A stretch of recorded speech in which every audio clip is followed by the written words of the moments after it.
He stood in the pouring rain, soaked to the bone, clutching a wrinkled resume, and asked Keanu Reeves for a job.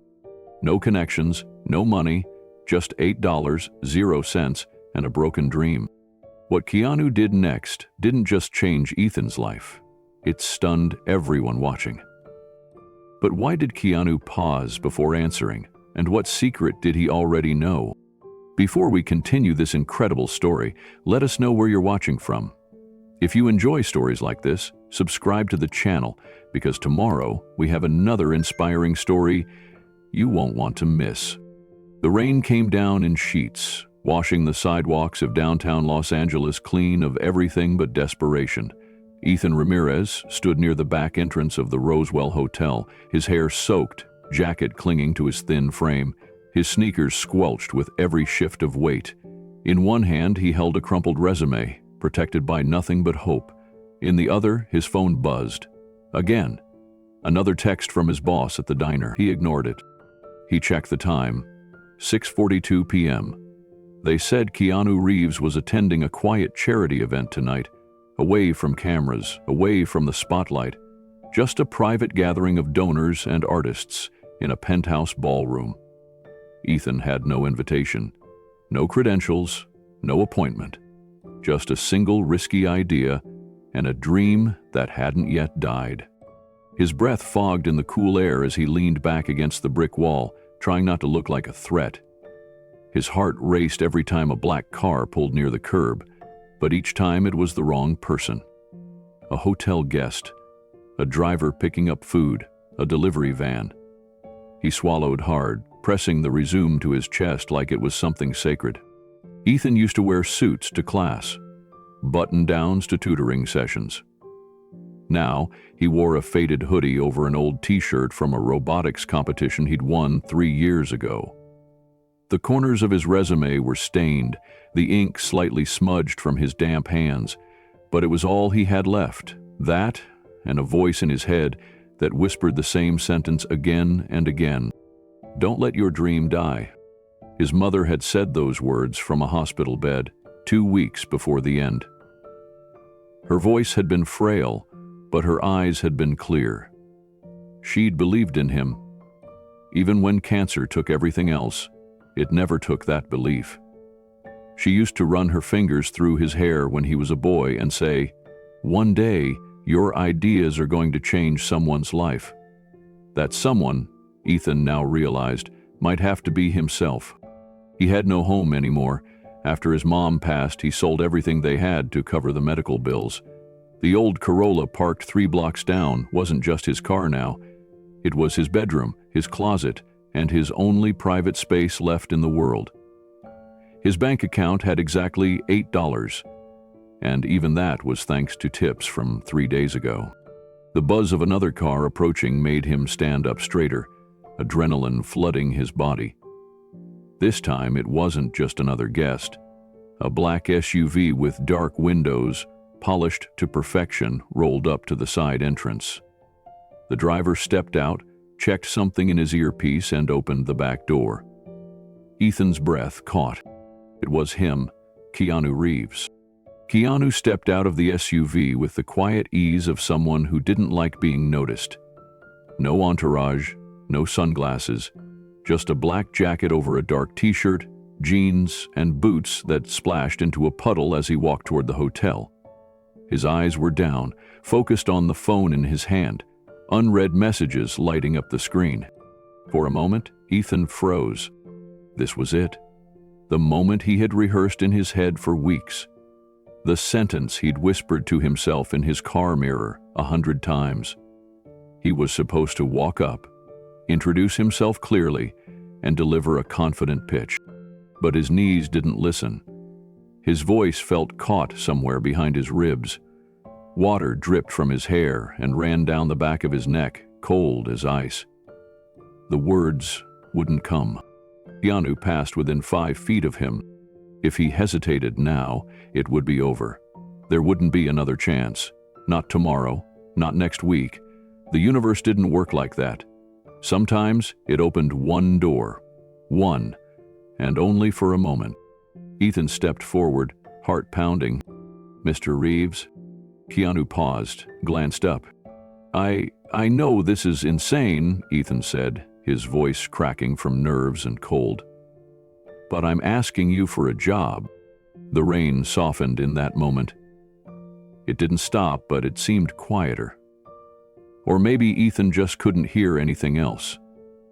His words had cut the space between them, hung in the air, uninvited and unresolved. Keanu looked him over. His eyes weren't unkind. They scanned Ethan's face, his soaked clothes, the resume in his trembling hand. There was no condescension, no security guard suddenly rushing over. Just a strange, still silence. Ethan's heart hammered against his ribs. I know you don't know me, Ethan said quickly, his voice rising with panic. I'm nobody, just a guy who used to study engineering and now washes dishes at night. But I've got something, I swear I do. He reached into his hoodie pocket and pulled out a tiny plastic-wrapped object, a miniature prototype wrapped in duct tape and rubber. It buzzed softly from a small charge inside, dimly glowing. I made this, Ethan said. It's stupid, but it works. I've been building things like this since I was a kid. All I want is a chance. I don't want money. I want to work. Keanu looked at the device, then at Ethan. The door behind him opened. A hotel staff member called softly, Mr. Reeves, we're ready upstairs. Keanu held up one hand. The staff member stepped back. Then Keanu turned back to Ethan and said only this. What's your name? Ethan. Ethan Ramirez. Keanu reached into his coat pocket and handed Ethan a business card. No fanfare, just a glance and a quiet sentence. Be at this address, 9 a.m. tomorrow. Ethan took the card with shaking fingers, not even reading it at first, just holding it like it might vanish if he blinked. He opened his mouth, trying to say thank you, but the words failed him. Instead, he just nodded, eyes wide, breath shallow. Keanu gave a small, almost imperceptible smile, then turned and walked through the doors into the hotel, vanishing as quickly as he'd appeared. Ethan stood there, soaked and still for what felt like a lifetime. The doorman eyed him warily but said nothing. The SUV pulled away. The rain continued to fall. Finally, Ethan looked down at the card. It was simple. White. Minimalist font. No phone number, just an address. In Silver Lake. And a name printed at the bottom in clean letters. Frank Moretti. No title, no company. Ethan had no idea who Frank Moretti was. But it didn't matter. Keanu Reeves had stopped. He had listened. And he had said yes. Not a maybe, not a vague platitude. A real yes. Ethan slipped the card inside the safest pocket of his hoodie, zipped it shut, and clutched it with both hands. He didn't care that he was drenched, cold, or late for work. He didn't even check his phone, which was now buzzing again in his jeans. He turned away from the hotel and started walking. 3 blocks down, his car waited under a broken streetlight, just as soaked as he was. The Corolla door creaked when he opened it. He collapsed into the driver's seat, shut the door, and sat in silence. Water dripped from his sleeves onto the dashboard. He stared at the fogged windshield. Then, for the first time in weeks, he smiled. It was small, almost invisible, but it was real. He leaned back, wiped his face with the sleeve of his hoodie, and whispered the only words that mattered. Okay, Mom, The resume had fallen into the footwell, soaked and ruined. The ink had bled and the pages were torn. But it didn't matter anymore. Tomorrow at 9 a.m., he would show up at that address. He had no idea who Frank was or what would happen next, but he didn't need certainty. He just needed that door to stay open long enough to step through it. Ethan didn't know it yet, but that moment in the rain wasn't the end of his struggle. It was only the beginning. Keanu Reeves stopped mid-step, one foot still on the curb, as if caught between two worlds, one that moved on without interruption and another that had suddenly, impossibly, changed. He looked over at Ethan with a calm, thoughtful expression. No fear, no confusion, just an alert kind of quiet, the way someone listens before deciding whether to speak. The hotel staff member at the door cleared his throat politely. "Mr. Reeves, upstairs is ready when you are." Keanu raised one finger, not taking his eyes off Ethan. The staffer nodded and stepped back. Ethan swallowed hard. He had expected to be brushed off, a quick apology, maybe a wave or worse, security. But instead, he was being studied. Not judged, just studied. It felt like standing in front of a professor before an exam you hadn't had time to study for. "I'm sorry," Ethan said quickly. "I didn't mean to interrupt anything. I didn't know how else to reach someone like you." Keanu took a step closer. His voice was low, even.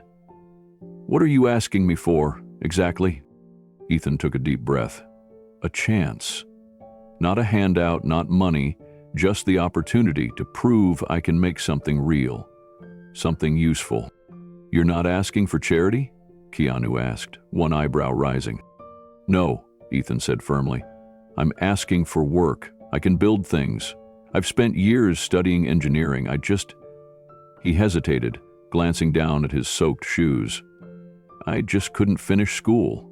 Life got in the way." Keanu's gaze didn't waver. Ethan could feel the panic creeping in. Maybe this was the part where it ended, the part where the story stopped before it even began. His words were tumbling out too fast now, rushing through his teeth before he could hold them back. "My mom got sick, really sick. I dropped out to take care of her. She passed away last spring. I've been living in my car since, working nights at a diner just to eat. But I never stopped building, never stopped learning. Please, I'm not crazy. I'm just trying." A long pause followed. Keanu's eyes dropped for a second, just a flicker, toward Ethan's hands that were raw from work, nails broken, fingertips stiff from cold, hands that had built something out of nothing. "What's in your pocket?" Keanu asked, gently. Ethan blinked, caught off guard. Then he reached into the large pouch pocket of his hoodie and pulled out a worn, water-stained envelope. It was thick, packed with folded papers and sketches. He hesitated, then handed it over. "These are my designs," he said. "My notes. My ideas. I call it Emberlight. It's a renewable energy prototype for homes with no power. I know it's not perfect. I know I'm not credentialed. But I think it could matter." Keanu took the envelope slowly, tucking it under his arm without opening it right away. He seemed to sense the weight of it, not the physical weight, but the years packed into its pages. Rain still fell around them, but neither of them moved. The sounds of the city dulled behind the soft rhythm of water on concrete. "Emberlight," Keanu repeated softly. "What's it do?" "It captures solar and kinetic energy through basic mechanisms," Ethan said. "It's designed to work in places where electricity isn't reliable. No Wi-Fi needed, no fancy grid, just light when you need it, even if all you can do is shake it for 10 seconds. Keanu let out a short breath through his nose, almost like a chuckle. Not mocking, just surprised. "You built this while working double shifts in a diner?" Ethan nodded, shoulders stiff, on breaks, after work, in parking lots with free Wi-Fi. "I know it sounds ridiculous." "No," Keanu said. "It sounds like obsession." Ethan blinked. "Is that bad?" "Not when it's channeled. Obsession's built. Some of the most beautiful things we've got." A gust of wind blew down the alley, and Ethan instinctively reached for the envelope, as if afraid it would fly away. Keanu kept it close. He looked at Ethan again, really looked at him. "Weigh me?" he asked. Ethan hesitated. "Because I've seen the way you help people, not just with money or headlines, but the way you show up, quietly, genuinely, and because I didn't know who else would even stop." The silence between them held for a moment. "You know I'm not a company," Keanu said, half a smile appearing. "I can't just hand out jobs." "I know," Ethan said. But you know people. You open doors. And if you read that and still think I'm just another guy with a crazy idea, I'll disappear, I promise. Keanu nodded slowly. You hungry? He asked. Ethan blinked. What? Have you eaten today? Ethan's mouth opened, then closed. Not really. Keanu motioned toward the hotel.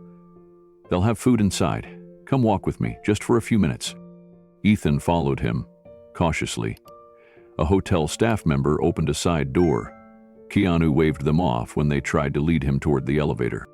They walked through a quieter hallway, where framed photos of past charity events lined the walls. Ethan tried not to stare at the fine details. He didn't want to look lost. Keanu stopped near a sitting area, empty except for one lounge chair and a coffee table. He placed the envelope down carefully. I'll read this tonight, Keanu said. I can't promise anything yet, but I can promise it's being read by someone who cares. Ethan exhaled like he hadn't in hours. I don't know what to say, he admitted. Keanu looked up at him and smiled just slightly. You already said it. Ethan stared at his shoes, feeling every inch of his soaked socks and sore arches. His exhaustion hit him all at once now that the adrenaline was ebbing.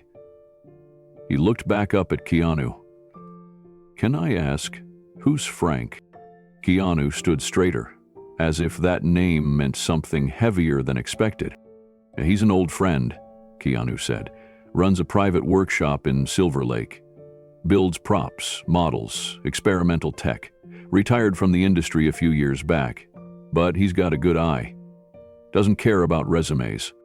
He reached into his pocket and handed Ethan a new card, dry and crisp.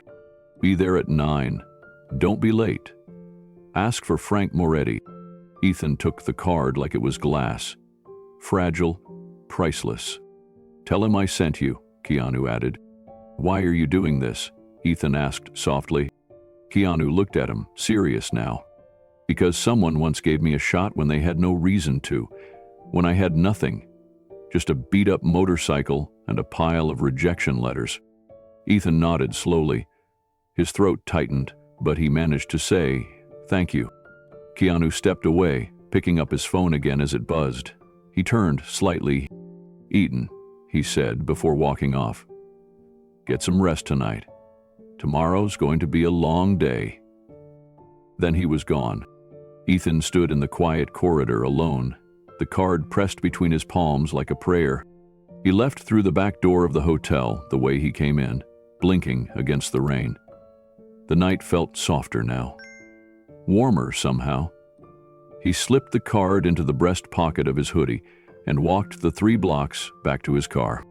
Inside, the Corolla smelled like cold clothes and old receipts. He slid into the driver's seat and laid the new card next to the ruined resume on the dashboard. 9 a.m., Silver Lake. He turned the engine on, let the heater sputter to life, and leaned his head against the steering wheel. His eyes burned, but he didn't cry. There wasn't time for tears anymore. There was only the countdown to tomorrow and the quiet miracle of being seen. 9 months earlier, everything had looked different. Ethan Ramirez was finishing his 3rd year at Cal State Los Angeles, studying mechanical engineering. He didn't have much money, but he had momentum.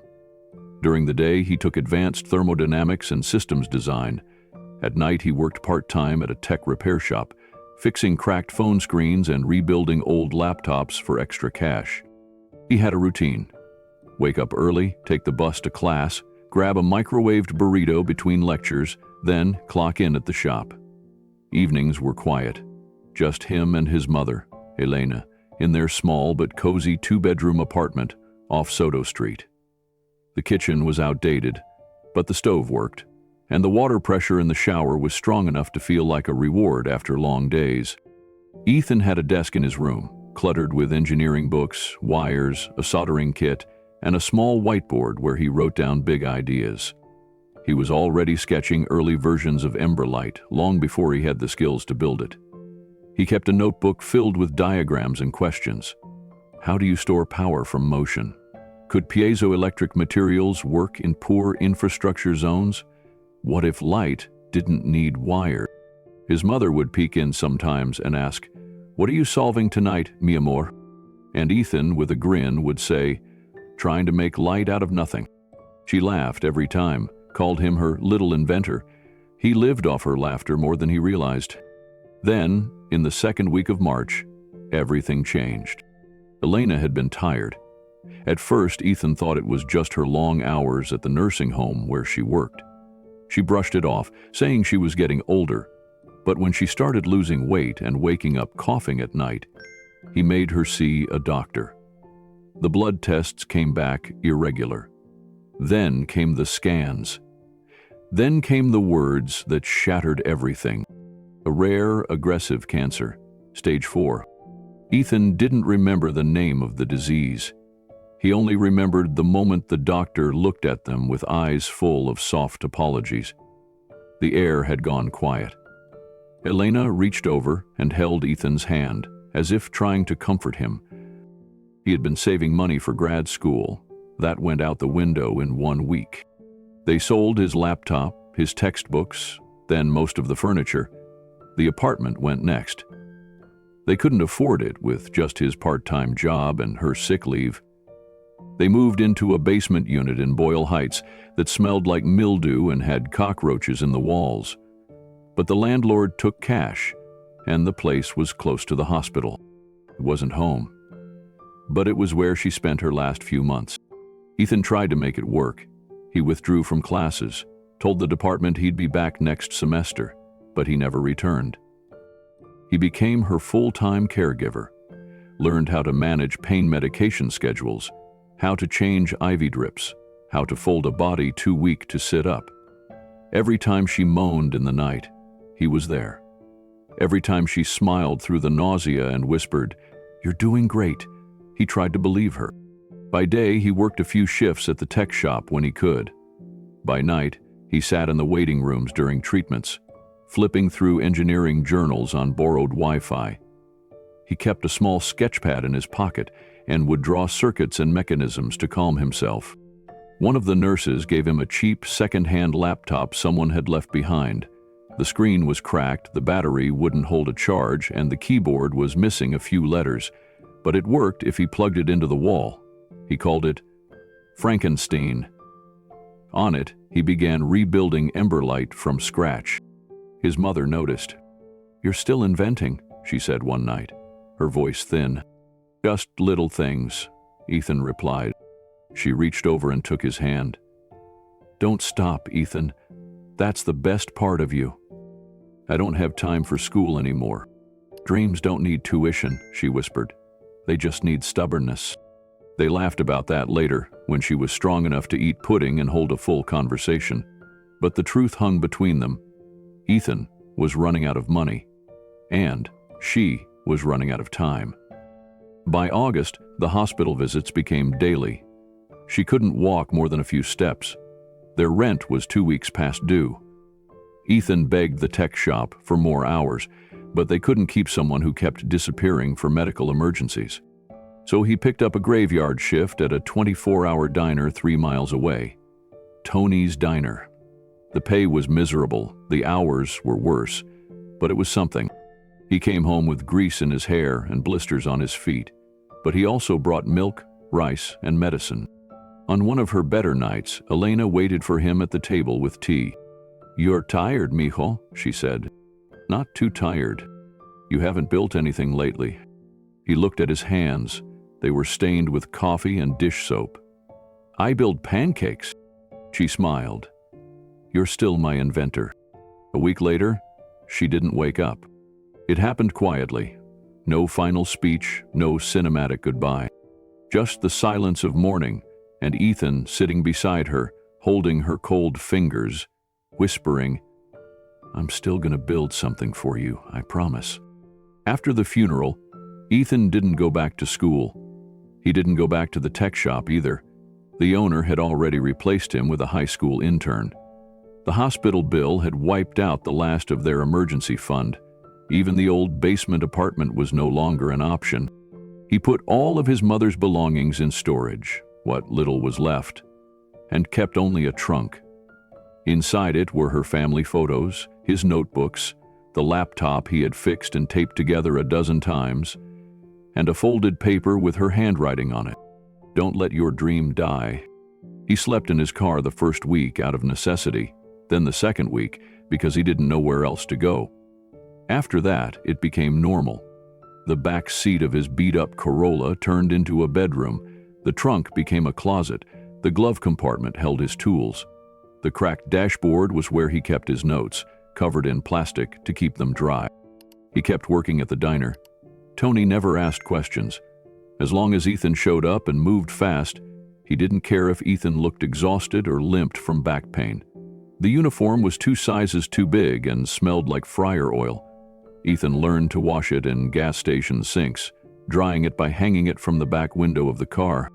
Every spare second he had, he returned to Emberlight. He sketched new configurations on napkins during breaks, tested small parts using the diner's broken blender motor, used copper wiring he found behind a recycling center. His laptop, always plugged into a backup car battery, flickered but never gave up. He stayed up long past midnight, running simulations and correcting equations on borrowed freeware. And somehow, the project began to take shape. A system that could capture energy from simple movements, a circuit that stabilized output without expensive parts. A housing design made of recycled plastic. It wasn't sleek, it wasn't pretty, but it worked. He had tested it under parking lot lights, beside dumpsters, and on sidewalk curbs. It was real, but it didn't matter, not yet, because he was still just a waiter. A guy with no degree, no address, and no place at the table. Still, Ethan believed. Even in the coldest nights, even when he couldn't afford a hot meal and had to eat half a sandwich from a forgotten takeout box, he believed. He believed because of her. Because she had smiled at him when her lungs were failing. Because she had said he could change the world. Because once upon a time, a boy with a whiteboard and a dream sat at a desk surrounded by light, and someone called him an inventor. And he hadn't stopped being that boy. Not yet. The next morning, Ethan Ramirez parked his car outside a building that didn't look like much. It was tucked between an abandoned coffee shop and a brick wall covered in faded graffiti. There was no parking lot, just a cracked sidewalk and a faded green curb. The building itself was square and gray, its single dusty window half covered by a rusted air conditioning unit. But there was a sign above the door. Frank's Studio. The letters were carved into a piece of wood, old and stained, but carefully preserved. Beneath it, someone had etched a second line in smaller print, taking a loud perfection. Optional. Ethan stood at the door for a moment, adjusting his hoodie, his hands still trembling slightly from nerves and lack of sleep. His body ached from the night in his car. His eyes were dry, his mouth tasted like leftover adrenaline, but he was here, and it was 9 o'clock. He knocked once. No answer. He tried the knob. It creaked open into a dimly lit interior that smelled like sawdust, solder, and old coffee. Tools lined the walls. Shelves sagged under the weight of spare parts, gears, and bins labeled with words like magnetic, obsolete, and use if desperate. On one long work table sat the inner shell of what looked like a robot dinosaur, half-painted and missing an arm. Before Ethan could say anything, a voice called from the back. "Close the door, I don't heat the outside." Ethan shut the door quickly and stepped further in. A man emerged from a side room holding a steel wrench. He was short, maybe 5'6", with a thick gray beard, wild eyebrows, and a long, oil-stained apron. His posture was stiff, his hands powerful, and his eyes sharper than Ethan expected. "You the kid?" Ethan cleared his throat. "Yes, sir. Ethan Ramirez? Keanu said to ask for—" "I know what he said," the man interrupted. "I'm Frank. Don't call me sir. I work for a living." Ethan nodded quickly. "Yes, Frank, sorry." Frank narrowed his eyes. "He didn't tell me what you're good at. just said you build things. So, let's see if that's true."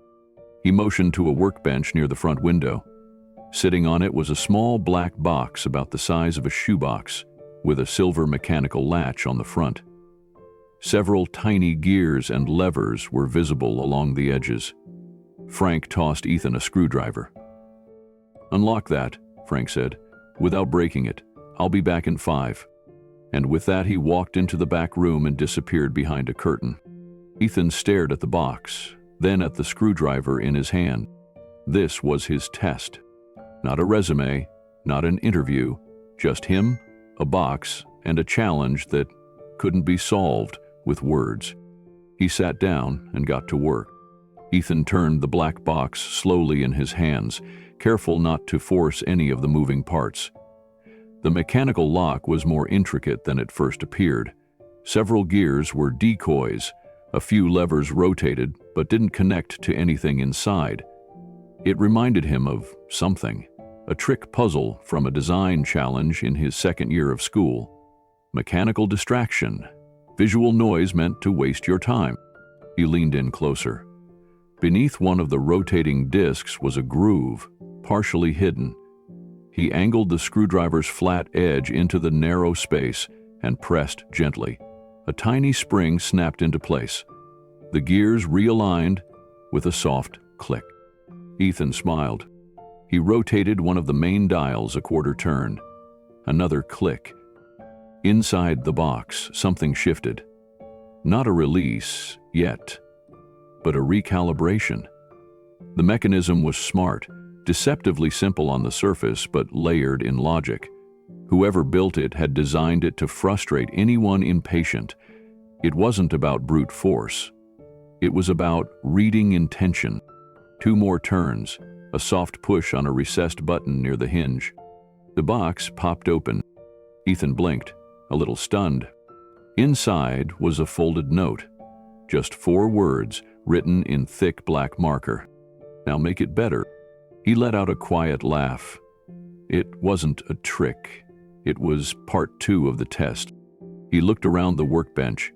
Tools everywhere, extra parts, magnifying glass, a soldering station still warm from recent use. Next to the tools was a drawer labeled film locks. Ethan opened it.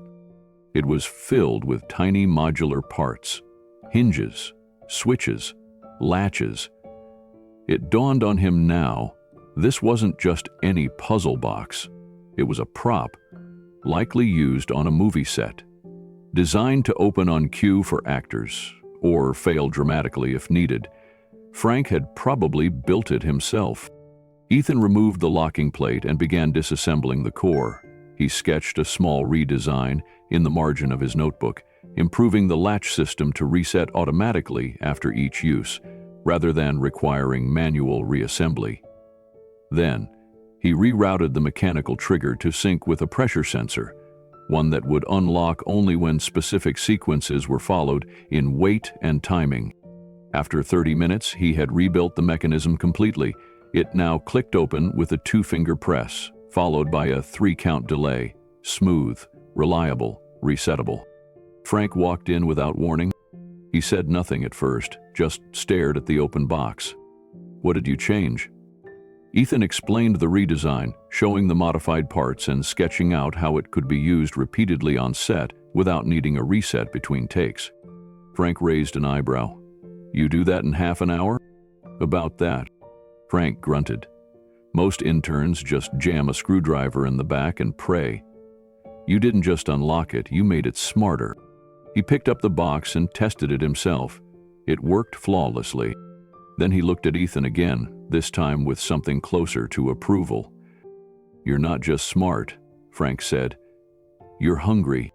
Frank stepped aside and grabbed an old flip phone from the wall. The casing was scratched, and the antenna looked like it had been chewed on, but it worked. He dialed 1 number. Ethan sat there, unsure if he should speak, unsure what had just happened. Frank waited as the line rang. Then he smiled, sharp and brief. "Yeah," he said into the phone. "It's me. The kid's here. You were right." A pause. Then a low laugh. No, he didn't just pass. He flipped it inside out. Smart, yeah, but it's the way he thinks. You can't teach that. Ethan leaned forward slightly, trying to listen without eavesdropping too obviously. Frank nodded a few more times.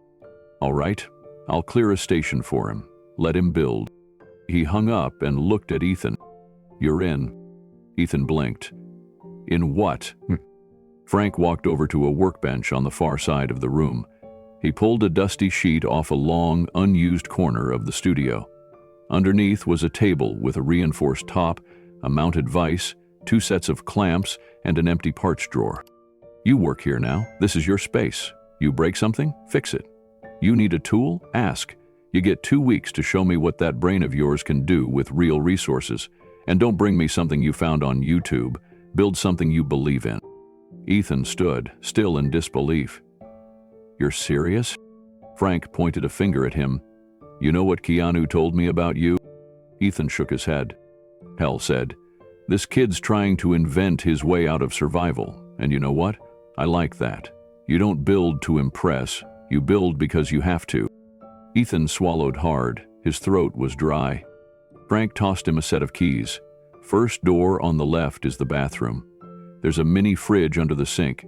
You can eat the ramen, but not the pickles. Those are mine. Ethan caught the keys mid-air, still unsure what to say. Thank you, he said finally. Frank grunted. Don't thank me, prove me right. As Ethan started clearing the new workbench, he looked down at the tools, the open drawers, the clean space that was now his. It didn't look like much to anyone else. But to him, it was everything. The first real space he'd had since his mother passed. The first table where he wouldn't need to worry about getting kicked out or asked to leave. No deadlines, no quotas, just work. And for the first time in months, Ethan Ramirez felt something he hadn't allowed himself to feel. Not pride, not relief, possibility. The first week at Frank's studio felt like stepping onto a different planet. The moment Ethan walked through the door each morning, he entered a world where everything he needed was finally within reach. Rows of carefully labeled components, shelves filled with microcontrollers, wiring spools, and sensors he'd only dreamed of affording. A soldering station that didn't flicker or cut out mid-melt. And best of all, a workbench that was truly his. But dreams, when placed under real light, show their flaws. Ethan's first project, a redesign of the Emberlight prototype with better heat dissipation, looked promising on paper, but when he tried to build it, his hands wouldn't cooperate. After so many months working with broken tools in dim light, he'd developed fast fixes, not precision. His fingers trembled from fatigue. The solder joints weren't clean. His wires overlapped like spaghetti. Twice in the same morning, his circuit shorted out with a puff of gray smoke. Frank didn't say much, but his eyes said everything. You're sloppy, Frank muttered one afternoon after watching Ethan struggle with a connection. Your ideas are sharp, but your execution is dulled. You've been patching things instead of building them. Ethan didn't argue. He knew Frank was right. I'm trying. Trying's not enough, not in here. You don't just survive a design, you own it. Ethan nodded, jaw tight. Frank leaned over his shoulder. Where's your grounding capacitor? I skipped it. I didn't think. You didn't plan. Frank tapped the bench with a pencil. Think cleaner. Build tighter. Work like the failure's already chasing you. It wasn't cruel. It wasn't even angry. It was how Frank taught. Rough but rooted in belief. His tone was sharp, but it always ended with instruction, not insult. Ethan grew to understand the difference fast. That evening, Ethan changed out of his hoodie and into his diner uniform in the back of his car. The apron smelled like burned toast and fryer oil. He tied it on and walked into the same kitchen that had once felt like a dead end. Now it was just the second half of his double life. Tony barely looked at him, just pointed to the stack of plates waiting on the line. Ethan worked fast, cleared tables, poured coffee, took orders. His hands still ached from morning burns. One bandaged finger made it hard to grip the trays. By midnight, he was leaning against the mop handle near the kitchen sink, wiping sweat from his neck. eyes half closed. He'd have 4 hours of sleep, maybe, before heading back to the studio. But as tired as he was, Ethan couldn't stop thinking about that circuit, about the mistake, about how to fix it, and about Frank's words. You don't survive a design, you own it. The next morning, Ethan arrived early, before Frank, before the sun. He unlocked the door with the key Frank had given him, turned on the lights one by one, and walked straight to his station. The failed prototype was still there, blackened resistor, frayed wire tips, a mess. He didn't throw it out. He took it apart, piece by piece, every connector, every switch. He laid them on a sheet of butcher paper and circled each one with a red marker, noting where he went wrong. By the time Frank came in, Ethan had already drawn 3 new diagrams.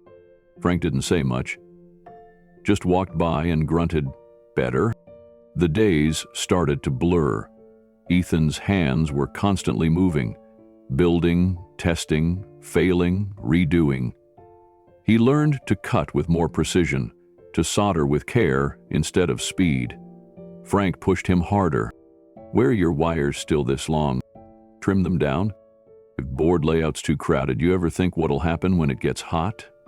Where's the margin? Where's the breathing space?" It felt relentless. But with every day, Ethan could feel his instincts sharpening. The designs that had lived in his head for so long began to take real shape. Still, there were setbacks. On Thursday, he burned his palm trying to adjust a heatsink too soon. The skin blistered immediately. He ran to the sink and hissed as cold water rushed over it. Frank handed him a first aid kit wordlessly. As Ethan sat there, wincing, Frank finally spoke. "You know, when I was younger, I built a full rotating cannon for a sci-fi film, rigged with light sensors and internal servos. Burned every fingertip I had. Couldn't open a soda can for a week." Ethan looked up, startled. Frank leaned on the workbench. "That cannon? It jammed on set. Live take. Made the actor fall backward and knock over a lighting rig."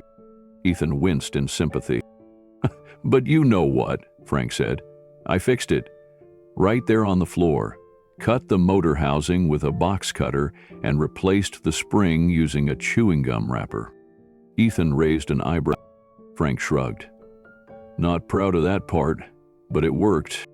They both laughed. Later that night, after another shift at the diner and a long walk back to his car, Ethan sat with his bandaged hand resting on the steering wheel. The city was quiet.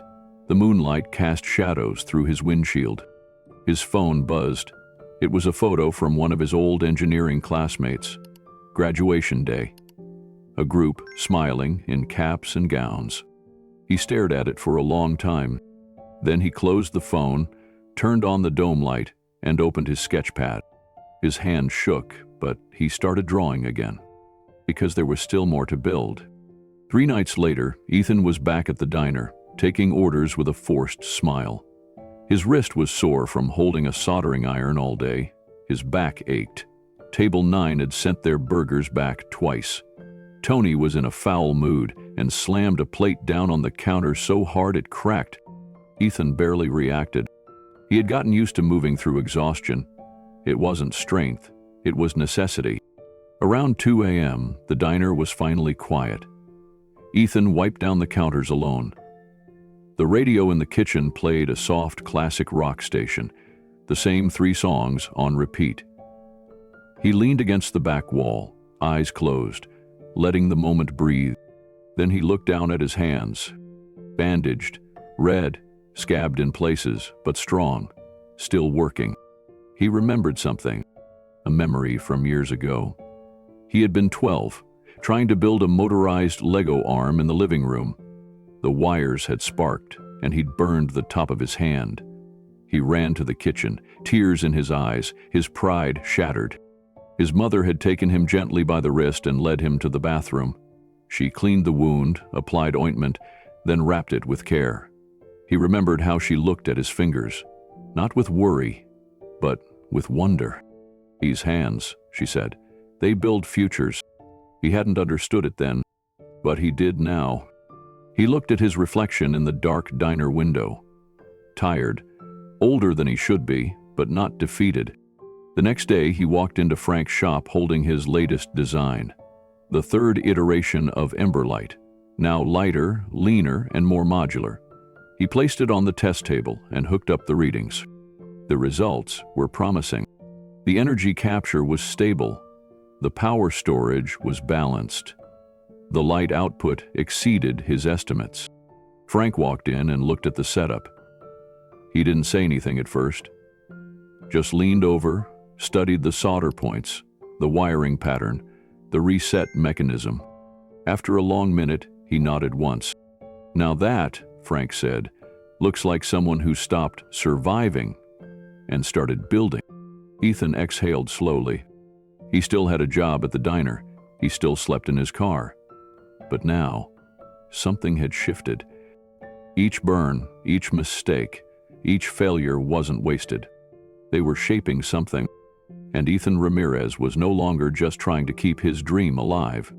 He was building it one burned fingertip, one sleepless night, and one impossible challenge at a time. Friday nights at the diner were chaos. Always had been, always would be.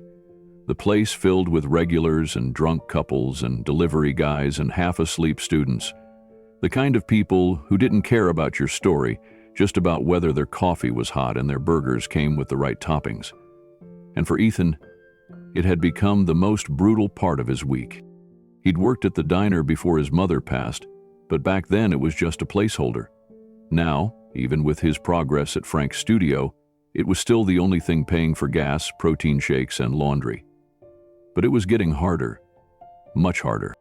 Frank's shop demanded more of him each day. The projects were becoming real. The designs were no longer ideas. They had weight, circuits, failure points. And all of that came with long hours, long burns, long concentration stretches. His fingers had stopped healing from the heat. His wrists ached from holding tools too tight for too long. Tonight the pain was sharp, sharp enough that he couldn't even hide it. Ethan pulled into the back lot 20 minutes early. He changed in his car, slipping on the uniform he kept folded on the passenger seat. It smelled like fryer oil and industrial soap. He buttoned it anyway. Then he stepped inside the building and clocked in. The manager, Sal, was already in a mood. Sal was in his 50s, stocky, balding, with a voice like gravel and a habit of yelling just loud enough for people to hear but never loud enough to get reported. He didn't like Ethan, maybe because Ethan didn't fit, maybe because Ethan never pushed back. As soon as Ethan walked into the kitchen, Sal started. "Nice of you to show up," he said, eyes flicking to the clock, even though Ethan was early. Ethan just nodded. "What section tonight?" Sal smirked. "Back row and booth corner, the ones with the drunks and the toddlers." Ethan grabbed his notepad without complaint. "Got it." The first 2 hours passed like a blur.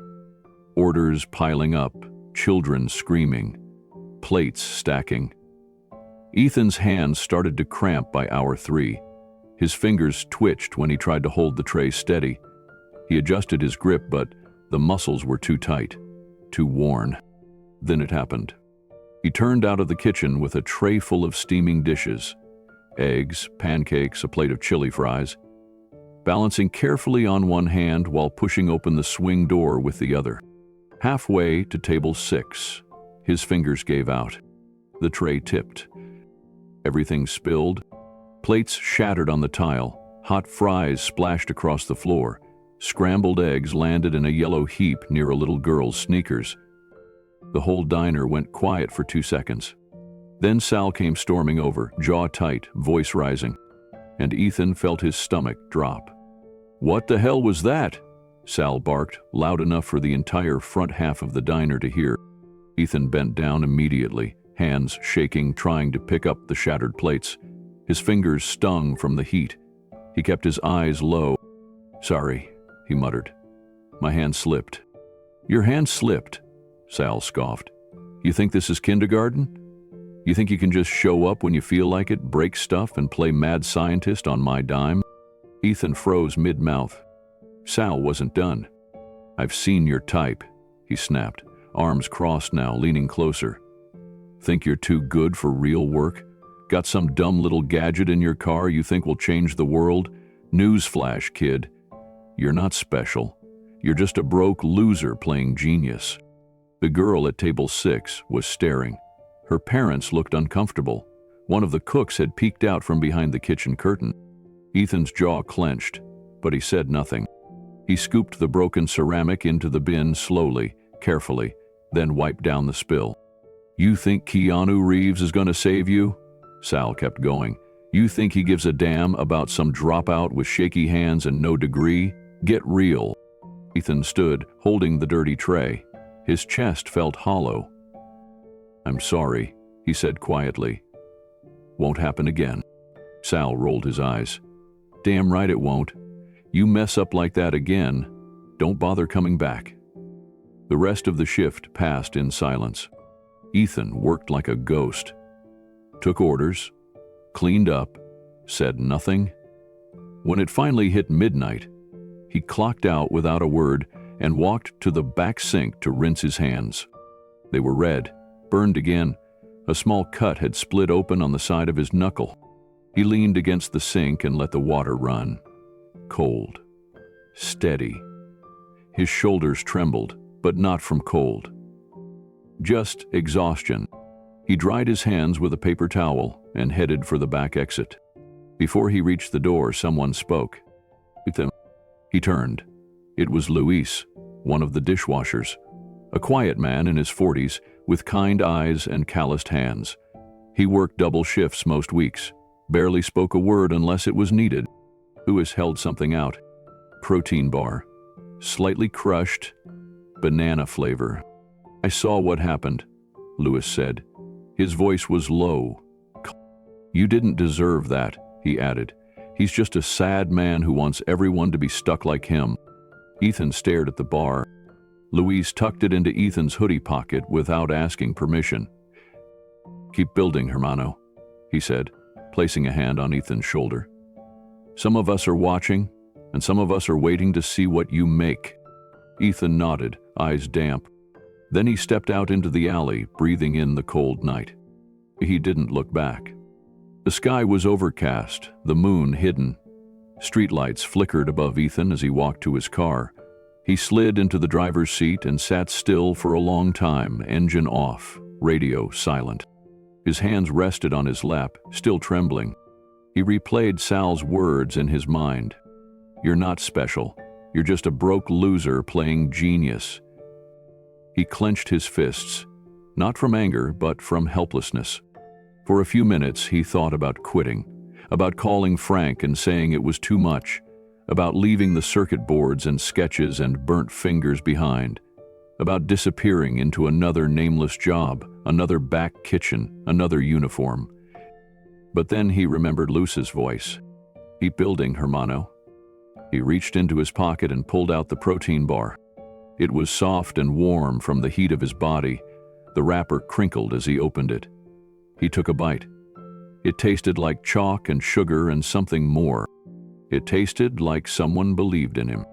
He turned on the dome light and looked at the passenger seat. A notebook sat there, partially open, a corner bent from being shoved under his coat. He picked it up. The last page held a half-finished schematic. A new idea for a low-voltage transfer system using discarded appliance parts. He flipped to a clean page. He started sketching. The bar sat half-eaten beside him. The city's noise faded. In that moment, Ethan wasn't a waiter. He wasn't a dropout. He wasn't a failure. He was a builder, a creator, someone who still had something worth giving the world. He wrote late into the night, diagram after diagram, line after line, even as his fingers cramped, even as his eyes blurred. And when he finally put the notebook down, he rested his head against the seat and whispered the words that had carried him this far. "Hands like yours build futures." Tomorrow, Frank would ask what he had to show. Tomorrow, he'd walk back into that studio with his burned fingers and tired feet and show that even a broke kid with no degree could dream in blueprints. Ethan didn't expect anyone to visit the studio that morning, least of all him. It was a Tuesday, gray and uneventful, with low clouds hanging over the city like a worn-out sheet. Ethan had arrived before sunrise, like he always did now, carrying a paper bag with a bagel and a dented thermos of instant coffee. He was halfway through assembling his fourth Emberlight prototype. The latest version was slimmer, lighter, and had a snap-lock casing to make repairs easier. He was proud of that detail. It had come to him in the middle of a diner shift, right after cleaning up someone's spilled milkshake. He was hunched over the workbench, tightening a circuit into place, when the studio door creaked open. At first, he thought it was Frank, but Frank never knocked. This time, someone stepped through quietly and shut the door behind them. Ethan turned and froze. Keanu Reeves stood in the doorway.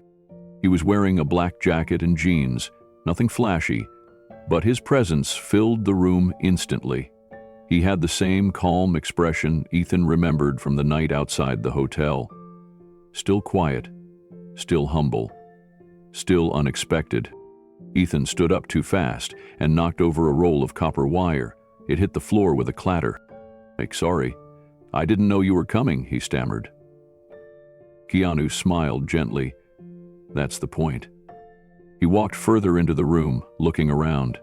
His eyes scanned the tools, the shelves, the worn blueprints pinned to the wall. Then he stopped at Ethan's workbench and tilted his head at the small device sitting open like a blooming flower. "Is this what you've been building?" Ethan nodded. "It's called Emberlight. It's still rough, but I'm close." Keanu didn't touch the device. He just looked at it. Then he looked back at Ethan and asked one question. "What would you build if no one told you to stop?" The words hit Ethan in the chest. He looked down at his burned fingers, still bandaged from last week. He thought about the nights in his car, the double shifts, the tray he'd dropped at the diner, the notebook pages stained with coffee and sweat. And then he thought about his mother, sitting in the corner of that tiny kitchen, watching him sketch, whispering her one wish, "Don't let your dream die." Ethan took a deep breath and answered, "I'd build for people like us, families who don't have power, who live in the cracks of the city, something they can use without training or tools, a system that runs on what they already have: motion, heat, light from movement. I call it Emberlight because it's small, but it's meant to keep hope alive." Keanu didn't say anything at first. He just listened. Then he reached into his jacket pocket, pulled out his phone, and tapped the screen. "I want to see what happens," he said quietly, "when the right people see this." Ethan blinked, unsure what Keanu meant. The actor held the phone up and aimed the camera at the Emberlight device, then at Ethan. "Say the name of the invention," Keanu said gently. Ethan hesitated, then straightened up. "Emberlight," he said clearly. "A portable, low-cost energy system for homes without power." Keanu nodded and lowered the phone. He tapped the screen a few times, then looked back up. "There. Sent." Ethan frowned. "Sent to who?" Keanu just smiled. "Let's just say, some folks who like building things that matter." Ethan didn't know what to say. His mind raced through possibilities. An engineer, a nonprofit, a journalist? Was Keanu bluffing, just offering symbolic support? But something about his expression said otherwise. Keanu moved closer and looked at the Emberlight's internal configuration. "You built this after working a night shift?" "Most of it. Some of the casing came from leftover appliance shells. I cut it by hand, used dental floss to align the tension brackets." Keanu chuckled softly. "Resourceful." Ethan looked down. "It's not clean. Not yet. The wires are still too exposed, and the sensor array needs calibration. But it works." "Do you have a demo?" Ethan nodded, reached for the handle, and gently twisted the kinetic generator. The light at the center of the device glowed faintly, first flickering, then steady. A cool amber beam poured through the plastic housing. "It can hold a charge for 20 minutes with 1 minute of motion," Ethan explained. "Enough to cook, Read, or feel safe. Keanu leaned back and folded his arms. You know, he said slowly, I've seen a lot of people pitch clean energy ideas. Some come with million-dollar labs, some with fancy decks and suits, but none of them built a working prototype in a borrowed studio with burned fingers and no sleep. Ethan smiled, unsure what to say. Keanu looked around. Frank's got a good eye. When he told me you passed his test, I figured you had something special. Ethan's voice was quiet. I don't know if I'm special. I just never stopped trying. That's the part that matters. For a moment, they stood in silence. Then Keanu looked toward the window, where sunlight had started to filter through the dusty glass. Keep building, he said finally. And get ready. Ready for what? For what happens when the world starts paying attention. He placed his phone down on the workbench next to the ember light. Then he looked Ethan in the eyes. I'll come back in a week, Keanu said. Let's see where this thing is by then.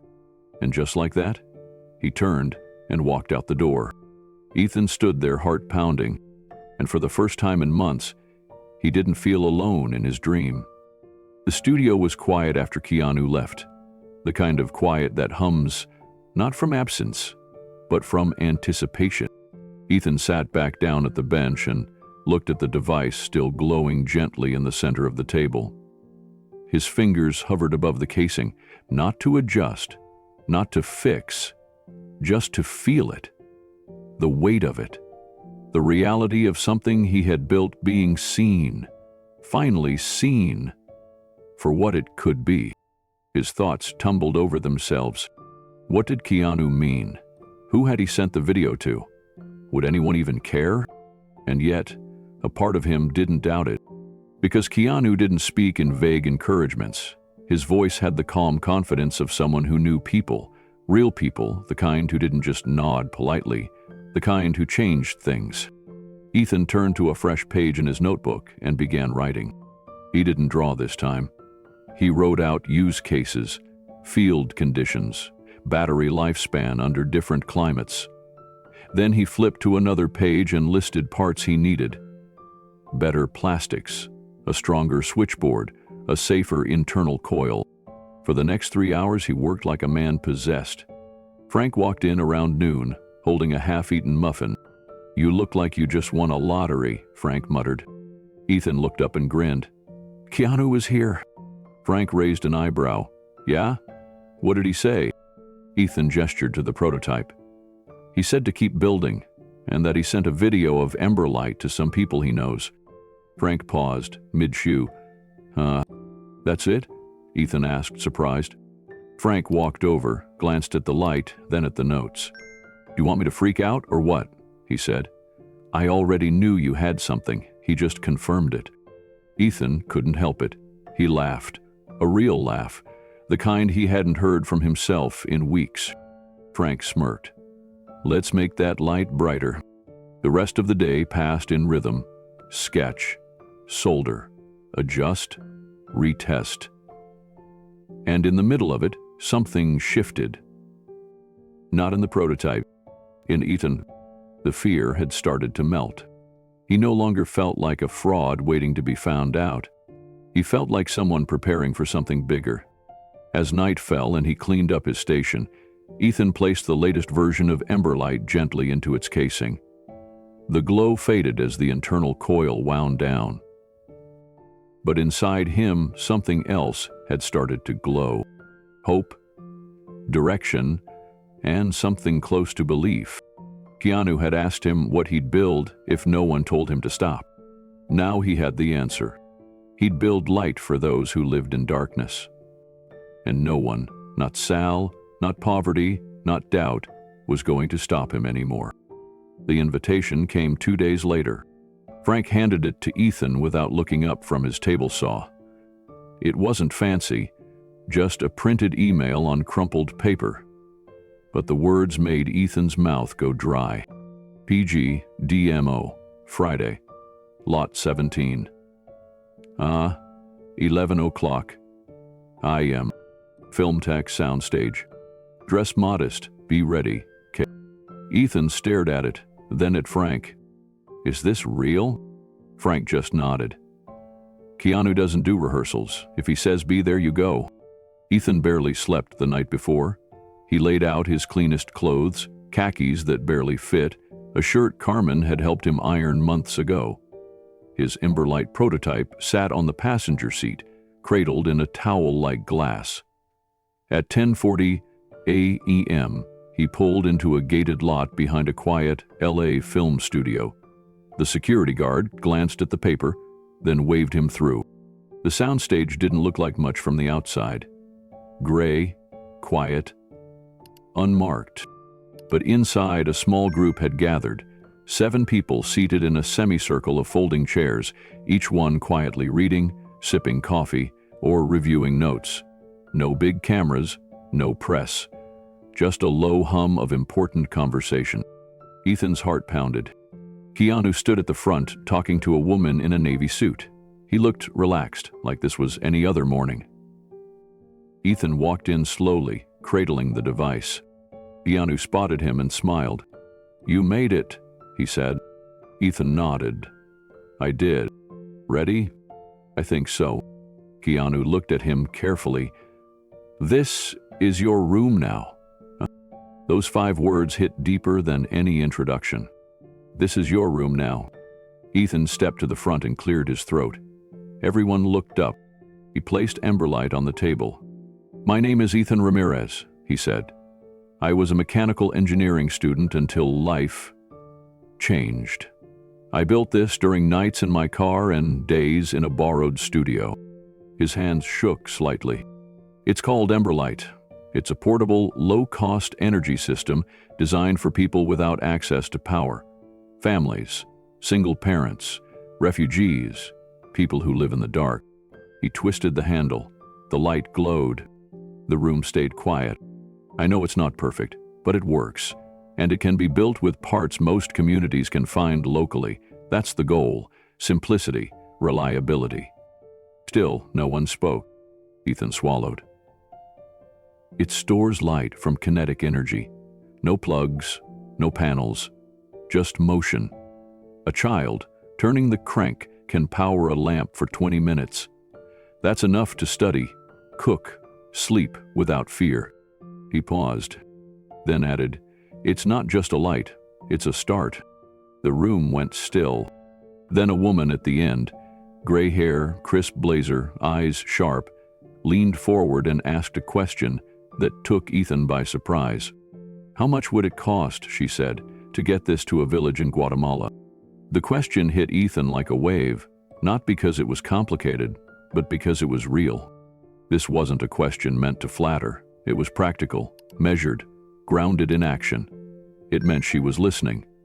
It meant she was imagining Emberlight in someone's hands, not just on a showroom table. Ethan hesitated for a moment, then said honestly, "Right now, with salvaged parts and labor, I can build one for $12. With proper manufacturing and scale, maybe 4. Shipping would add more, depending on terrain, but the idea is portability, so I can design it to pack flat and reassemble quickly on site." The woman nodded slowly, eyes never leaving his. "I run a clean energy nonprofit in Central America. We've tried solar, but panels get stolen. Batteries overheat. Locals can't fix them when they break." She gestured to the device. "This, they could fix." A younger man beside her scribbled something in a notebook. Someone else murmured, "Low-friction gear sets?" Another voice added, "What's the minimum torque for full charge?" Ethan felt dizzy. Questions were flying now. Real questions. Engineering questions. And none of them were directed at Keanu. They were all looking at him. He answered each as best he could, sometimes fumbling, sometimes needing a breath, but always circling back to the purpose. "This isn't about high tech," he said at one point. "It's about high respect, giving people power in both senses of the word." The older woman nodded again. Then Keanu, still in the corner, stepped forward quietly and spoke. "I brought Ethan here because I wanted to see what happened when people who care about change meet someone who's already building it." He looked around the room. "Everyone here has a project. a foundation, a voice. But sometimes, you don't need the perfect resume. You just need someone who kept building when no one was watching. He turned back to Ethan, and he's been building in the dark. Ethan blinked, trying to absorb the moment. The same hands that once dropped trays were now showing others how to light homes. Then a man in glasses stood up. He wore a blazer over a faded MIT shirt and carried a messenger bag covered in pins from different startups. "I run an accelerator in Northern California," he said. "We back people, not pedigrees. Would you consider a prototype grant? Nothing big, 25,000, just to explore scaling and impact." Ethan nearly dropped his pen. "I would," he said quickly. "Yes, I'd be honored." The man smiled. "We'll talk more outside." And just like that, the room changed. More hands went up, more ideas. A tech journalist asked for a photo. A woman from a disaster relief fund requested a meeting. One man asked if the device could survive being submerged in flood water. Ethan admitted it couldn't. Yet. But his next version might. Keanu stood back the entire time, never stealing the spotlight. He just watched Ethan rise into the space that had been carved open for him. Watched him stand without apology, despite burned fingers, despite setbacks, despite the self-doubt that had followed him like a shadow for a year. As the questions slowed and people gathered in small conversations, Keanu walked over to Ethan and placed a hand gently on his shoulder. "You did good," he said quietly. Ethan looked at him, overwhelmed. "I don't know what just happened," he whispered. Keanu smiled. "What happened is, they saw you. That's all most people ever need." Ethan nodded slowly. Then the older woman from earlier returned with a business card. "I want to test Emberlight in 3 regions," she said. "One in Guatemala, one in the Dominican Republic, and one in Nepal. We'll cover materials, shipment, and local translators. You just need to get the prototypes ready. Think you can handle that?" Ethan took the card with both hands. "I'll figure it out." "Good. That's all I need to hear." By the time the meeting ended, Ethan had 4 cards in his notebook, 2 follow-up appointments, and the beginnings of something far bigger than he'd ever imagined. Not fame, not money, just the one thing he'd been chasing since his mother first whispered her final wish. A way forward. As the attendees began to leave, Keanu walked Ethan to the studio exit. "Frank's going to want to hear every detail," Keanu said. Ethan grinned. "He'll say it was all the soldering." Keanu laughed. "He's not wrong." Before they parted, Keanu turned and gave Ethan one last piece of advice. "Don't build to impress. Build to solve. You'll never run out of problems, but you'll always find your place if you keep solving." Ethan nodded. Then he stepped out into the sunlit lot, the Emberlight still tucked under his arm, and breathed in the moment. Not as a kid struggling to stay afloat, but as a builder who had finally been seen. The fire wasn't big, but it was enough. Ethan had just finished setting up the Emberlight demo for the Guatemala team, a portable tent rig in the back lot of the nonprofit's LA headquarters. The prototype was his most advanced yet, with dual charging input and a custom polymer casing designed to withstand pressure, heat, and travel damage. The air was dry, the table was clean. He'd run the demo 3 times that morning without a single issue. But when the potential partners showed up, engineers, donors, a representative from a major relief logistics firm, something went wrong. They stood around the device while Ethan explained the upgrade. He turned the crank. The light flickered on, as expected. He tapped the output switch to show its dual mode. Then came the sound, a low sputter, a strange whine. Ethan's eyes widened. Smoke. A wire popped free from the casing. Sparks flew from the lower panel. One spark hit the inner shell, which cracked under stress. In less than 2 seconds, one corner of the casing flared with bright orange heat. A staff member grabbed a nearby fire extinguisher and doused it instantly. The smoke cleared. The Emberlight prototype was scorched, melted in places, Useless. Ethan stood still, hands frozen in the air. The others looked stunned. One man coughed. Another quietly stepped back. The lead contact walked over and placed a hand on Ethan's shoulder. "It happens," she said gently. "We've seen worse, but we'll have to delay shipment testing." That sentence hit harder than the extinguisher blast. Ethan nodded, too stunned to speak. The meeting ended early. People left quickly, kind but cautious. Ethan sat on the curb afterward, holding the ruined prototype in his lap. The casing had split like a shell. The wires inside were blackened. Frank called, but Ethan didn't answer. He couldn't face him, not yet. He sat there until the sun dipped below the trees. Then he packed the remains into his bag and started walking. No bus, no call, just walking. His feet led him somewhere he hadn't been in weeks. The diner. The lights were still the same, buzzing fluorescent. The window still had the "Open Late" sign tilted sideways. And inside, behind the counter, Sal still stood, leaning over a clipboard, grumbling at one of the new hires. Ethan stepped through the door. Sal looked up, smirked. "Well, well, look who fell out of the clouds." Ethan cleared his throat. "I'm looking for work." Sal leaned back, arms crossed. "That tech thing already over?" Ethan said nothing. "I figured," Sal said, reaching beneath the counter. He pulled out a folded apron and tossed it onto the counter. "We still need dish runners. You remember how to mop?" Ethan stared at the apron. Then, slowly, he picked it up. The fabric felt heavier than it used to, or maybe Ethan had just changed. He tied the strings behind his back, still numb, still not fully present. It felt like watching someone else's hands. Sal gave a mock clap.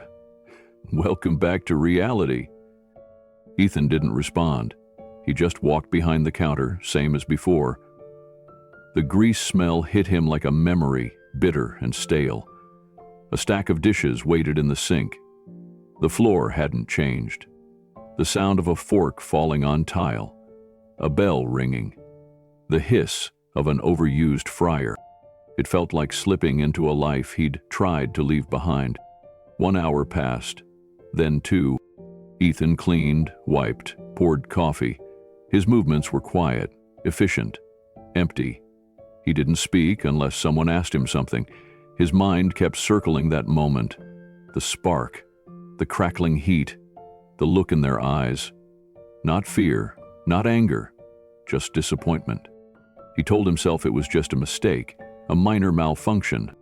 But the voice inside said something worse. You ruined it. All of it. The people you let believe in you. The doors that were just opening. You proved them right. You're still the kid in the diner. He was pouring coffee at table 4 when the door opened. He didn't look up at first, too tired, too closed. But the whole diner went silent. Then someone at the counter whispered, "Is that?" Ethan turned slowly. Keanu Reeves stood in the doorway. He didn't speak, just scanned the room until he saw Ethan. His eyes softened, his face calm. He walked forward without drama, without spectacle. Just presence. Ethan froze, coffee pot still in his hand. Keanu stopped at the counter, said nothing for a long beat. Then, finally, he spoke. "You didn't fail." Ethan swallowed hard. It caught fire. "I heard. I burned the whole pitch." "No," Keanu said softly. "You hit friction." He sat down at the counter. "That's what happens when things start flying." Ethan lowered the pot slowly. "I broke it." "You built it, and it broke. That's not the same." Ethan shook his head. "They were ready to help. Guatemala, the testing, the prototype grant. I destroyed all of it." Keanu looked him in the eyes. "Do you think rockets don't fail on the launch pad? Do you think inventors don't blow circuits, miscalculate voltages, break lenses, shatter casing, run out of funding?" He gestured at the apron. "This isn't who you are, it's where you were." Ethan stared at the floor. "I came back because I thought maybe that's all I was good for." Keanu's voice softened even more. "No, You came back because you were scared you'd lost what you built. But that's the trick. What you built, it's still yours. And it's not made of plastic and wires. Ethan looked up slowly. It's made of persistence. Keanu leaned in, voice steady and quiet. You think I never doubted myself? He said. You think I've never watched something I believed in fall apart in front of people I respected? Ethan didn't answer. Keanu continued. I've stood on stages where people didn't clap. I've read reviews that tore my work to shreds. I've been told I'm not enough, too slow, too wooden, too late. He smiled faintly. Maybe they were right. But I kept going. Not because I'm brave, but because I knew quitting would hurt worse than failing. Ethan listened in silence. I didn't come here to talk you out of this job, Keanu said. I came here to remind you why you left it in the first place. He stood slowly. You gave light to people no one else was thinking about. You built something from scraps and hope and stubbornness, and one spark doesn't erase that. He paused. Do you want this job, Ethan? Ethan looked down at the apron. No, he whispered. Then take it off. Ethan's fingers moved slowly. He untied the apron and folded it carefully, placing it on the counter. Keanu nodded once. We've got work to do. Ethan looked up, still unsure. But what about the fire, the delays, the embarrassment? Keanu shrugged. So we redesign. So we test again. You're not trying to impress. You're trying to solve. He turned toward the door. Ethan followed. As they walked out, Sal called after them. You'll be back again. You always come back. Ethan didn't stop walking. He didn't even look back. Because this time, something was different. Outside, the afternoon light hit the pavement with warmth. Ethan blinked into it, letting the sun touch his face. Keanu stood beside him, arms crossed, casual as ever. You know, he said, the fire? It wasn't a failure. It was proof you're building something real. If it can burn, it means it's alive. Ethan laughed quietly. That's one way to look at it. It's the only way to keep going. They walked toward Keanu's car. Ethan glanced down at his hands. Still nicked, still healing, but steady now. The doubt wasn't gone, but it no longer owned him. He slid into the passenger seat, the melted prototype resting in his lap. Broken, yes, but not done. Keanu looked over. You ready to build again? Ethan looked at the burned casing, then back at the road ahead. Yeah, he said. I am. And this time, he meant it. Ethan didn't know what to expect when he stepped back into Frank's studio. The space looked the same, the cluttered benches, the half-built props from a forgotten era, the acrid scent of solder and old dust. But it felt different. Like walking back into a chapter you thought had already ended. Frank was hunched over a vise, grinding something with a face shield on. Sparks flew around him like fireflies. He didn't turn when the door opened, but he spoke loud enough for Ethan to hear through the buzz of the grinder. You torch my belief in you two, or just the casing. Ethan froze.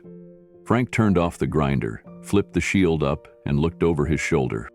His face was unreadable. Well? He asked. Ethan stepped closer. I messed up. No kidding, Frank said, turning fully now. You almost blew your shot. You scared off donors. You ghosted me for 4 days, and you went crawling back to the diner? Ethan looked down. I didn't know what else to do. Frank walked closer, pulled off his gloves, and jabbed a finger at the burnt prototype Ethan carried under his arm. You built something that lit up an entire room of skeptics. You made strangers lean forward. You made Keanu Reeves leave a set just to tell you not to give up. And the second it sparks, you fold? Ethan winced. I thought I failed. Frank threw his gloves onto the bench. Failure isn't the end, it's the first version. You think I didn't blow out 3 engines trying to make that mechanical dragon for Universal? Ethan looked up. Frank grunted. What matters is whether you fix it. Silence stretched between them for a beat. Then Frank walked to the back table and yanked a sheet off a fresh box of parts. Keanu sent these, quietly, no fanfare, just a note, let him rebuild. Ethan blinked. He paid for this? Frank nodded and said you'd better make it worth it. The box was full of precision parts, modular circuits, flame-resistant casings, low-voltage regulators, and a sleek new coil set. Ethan stepped toward it, stunned. "Frank," he whispered, This is everything we needed." Frank folded his arms. "So are you going to build it better? Or what?" Ethan smiled for the first time in days. He rolled up his sleeves. They worked for hours. Side by side, Ethan rebuilt the power core. Frank reinforced the kinetic housing with new alloys. Every adjustment came with a lesson. "Where did this part burn?" Frank asked. "Too much torque pressure on the voltage rail." "Solution: layered insulation and a secondary regulator chip." Frank nodded. "Now you're thinking like someone who learned from a fire." By mid-afternoon, the new ember light had shape again. Not finished, but solid. Then the door creaked open. A young woman stepped inside. Brown skin, black-rimmed glasses, hair pulled back in a tight ponytail. Frank didn't even look up. "Ethan? Meet Carmen. My daughter," codes her thing. "She's going to help you digitize the energy feedback system." Carmen stepped forward with a quiet smile and a laptop tucked under her arm. "I've been following your project since my dad wouldn't shut up about it," she said. "You've got great mechanical design, but your firmware's prehistoric." Ethan blinked. Yeah, that's fair." She placed her laptop on the far end of the bench and pulled up a schematic Ethan hadn't seen in months. "I took the liberty of reworking your sensor feedback loop," she added. "This way, the device won't just glow. It'll report how long it ran, how much input was needed, and when it needs maintenance, all through a basic phone app." Ethan's jaw dropped. "You built that already?" Carmen shrugged. "I had a weekend." Frank smirked in the background. Ethan looked at her. "You're incredible." She tilted her head. "I know." For the next few hours, they worked as a trio. Frank with the tools, Carmen on code, Ethan juggling both. The prototype evolved again. It now had a built-in diagnostic LED that blinked when internal voltage dropped below safety thresholds. The new casing locked with magnetic seals instead of screws. The coil system was now overheat resistant. Ethan moved between tasks like someone coming back to life. At one point, he laughed. It surprised everyone, including himself. Carmen looked over. "What's funny?" He wiped his eyes, still smiling. "Just thinking, maybe the fire wasn't a failure." Frank looked up from his soldering gun. "No?" Ethan shook his head. "Maybe it was the reboot." Frank snorted. "You're lucky I didn't reboot you out the door." Carmen laughed. "He means you're welcome." They kept building until the sun started to dip outside. By the time they stopped, the new ember light looked nothing like its older versions. It was lighter, smarter, safer, and it pulsed with a soft, warm glow even after just 30 seconds of motion. Ethan stepped back, breathing heavy but happy. "We're getting closer," he said.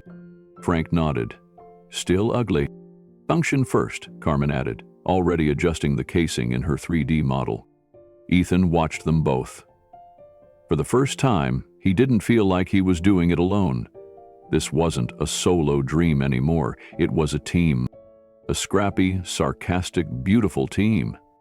Frank tossed him a bottle of water and clapped him on the shoulder. "Next step's Guatemala," he said. Ethan caught the bottle.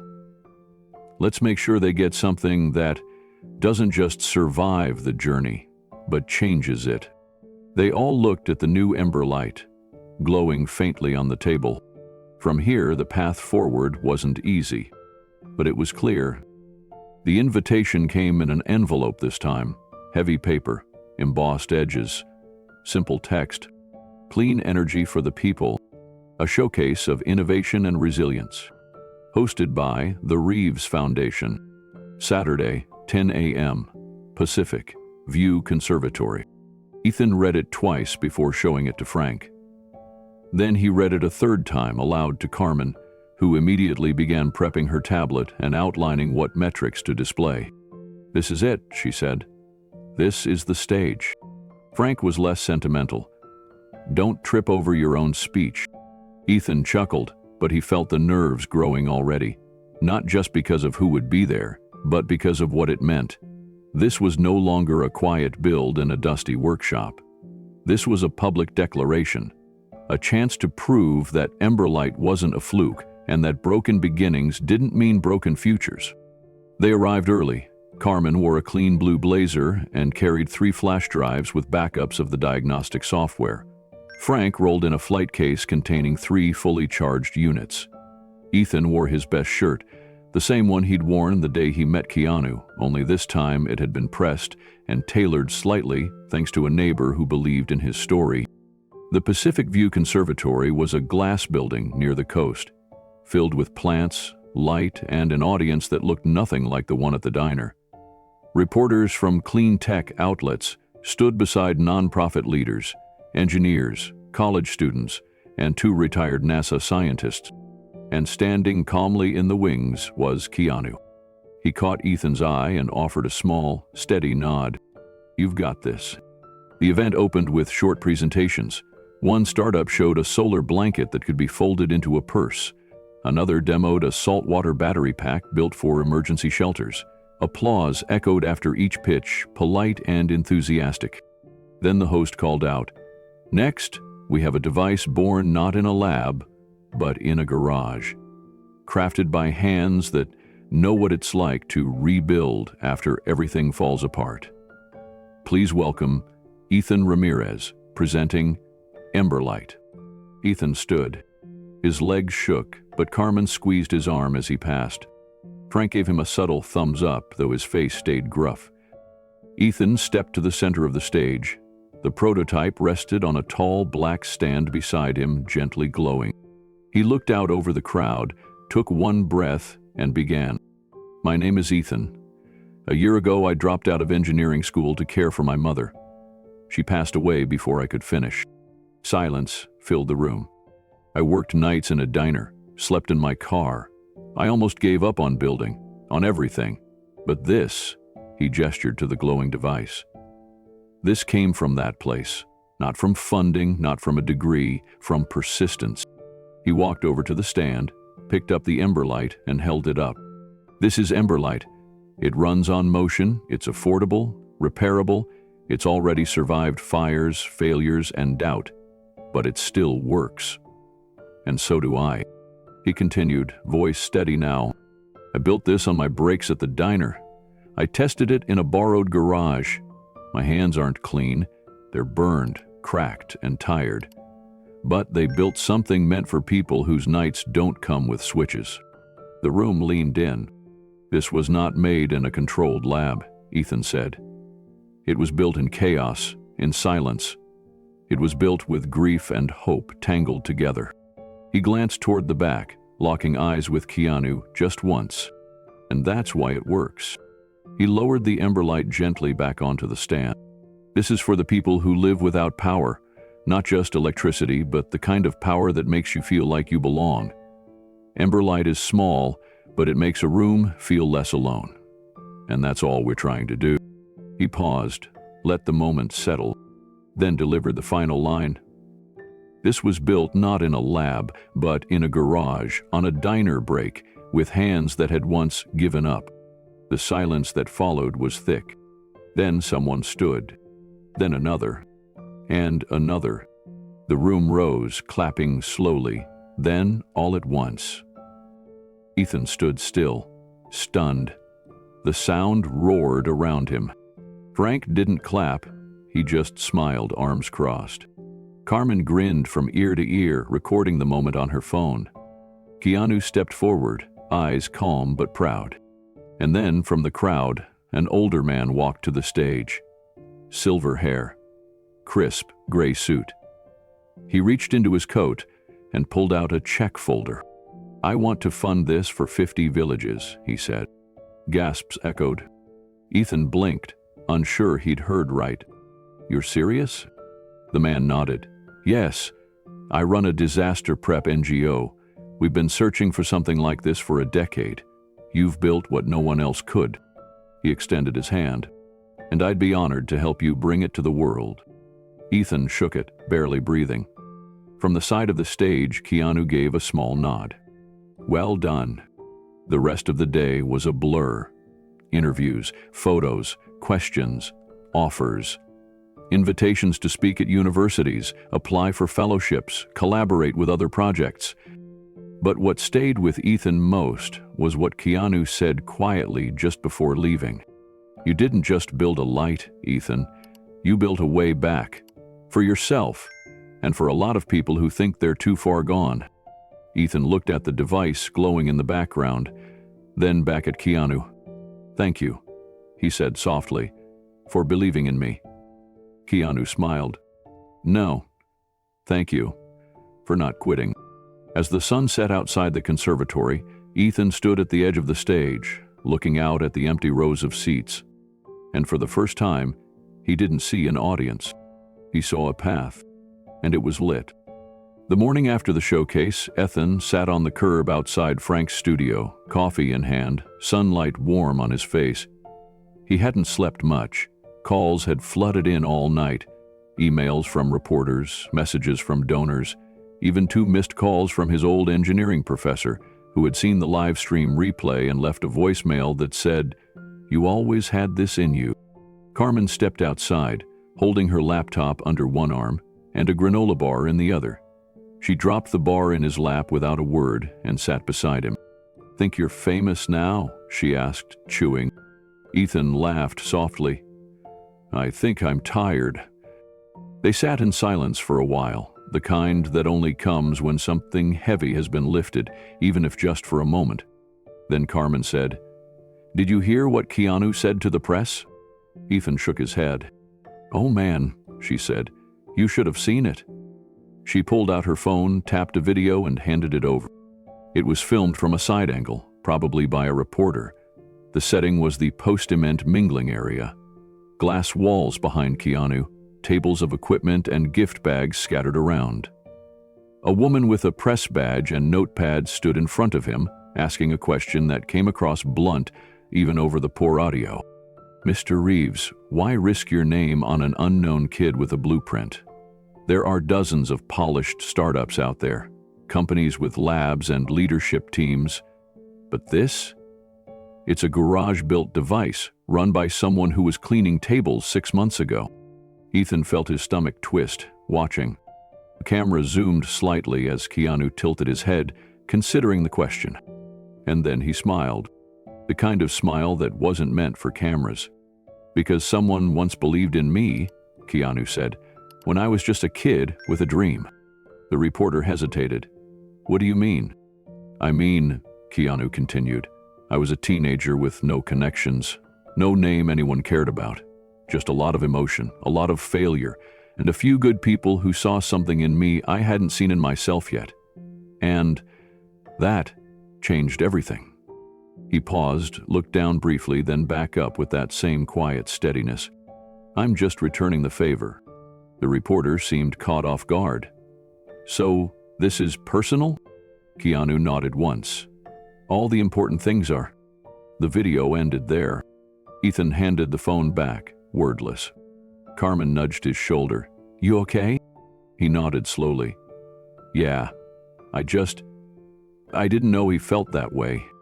From the other side of the lot, Frank pushed open the studio door with his foot, balancing a tray of parts and a bottle of glue. "You two done weeping over YouTube videos?" he called. Carmen smirked. "Almost." Ethan stood, pocketed the granola bar, and walked toward the door.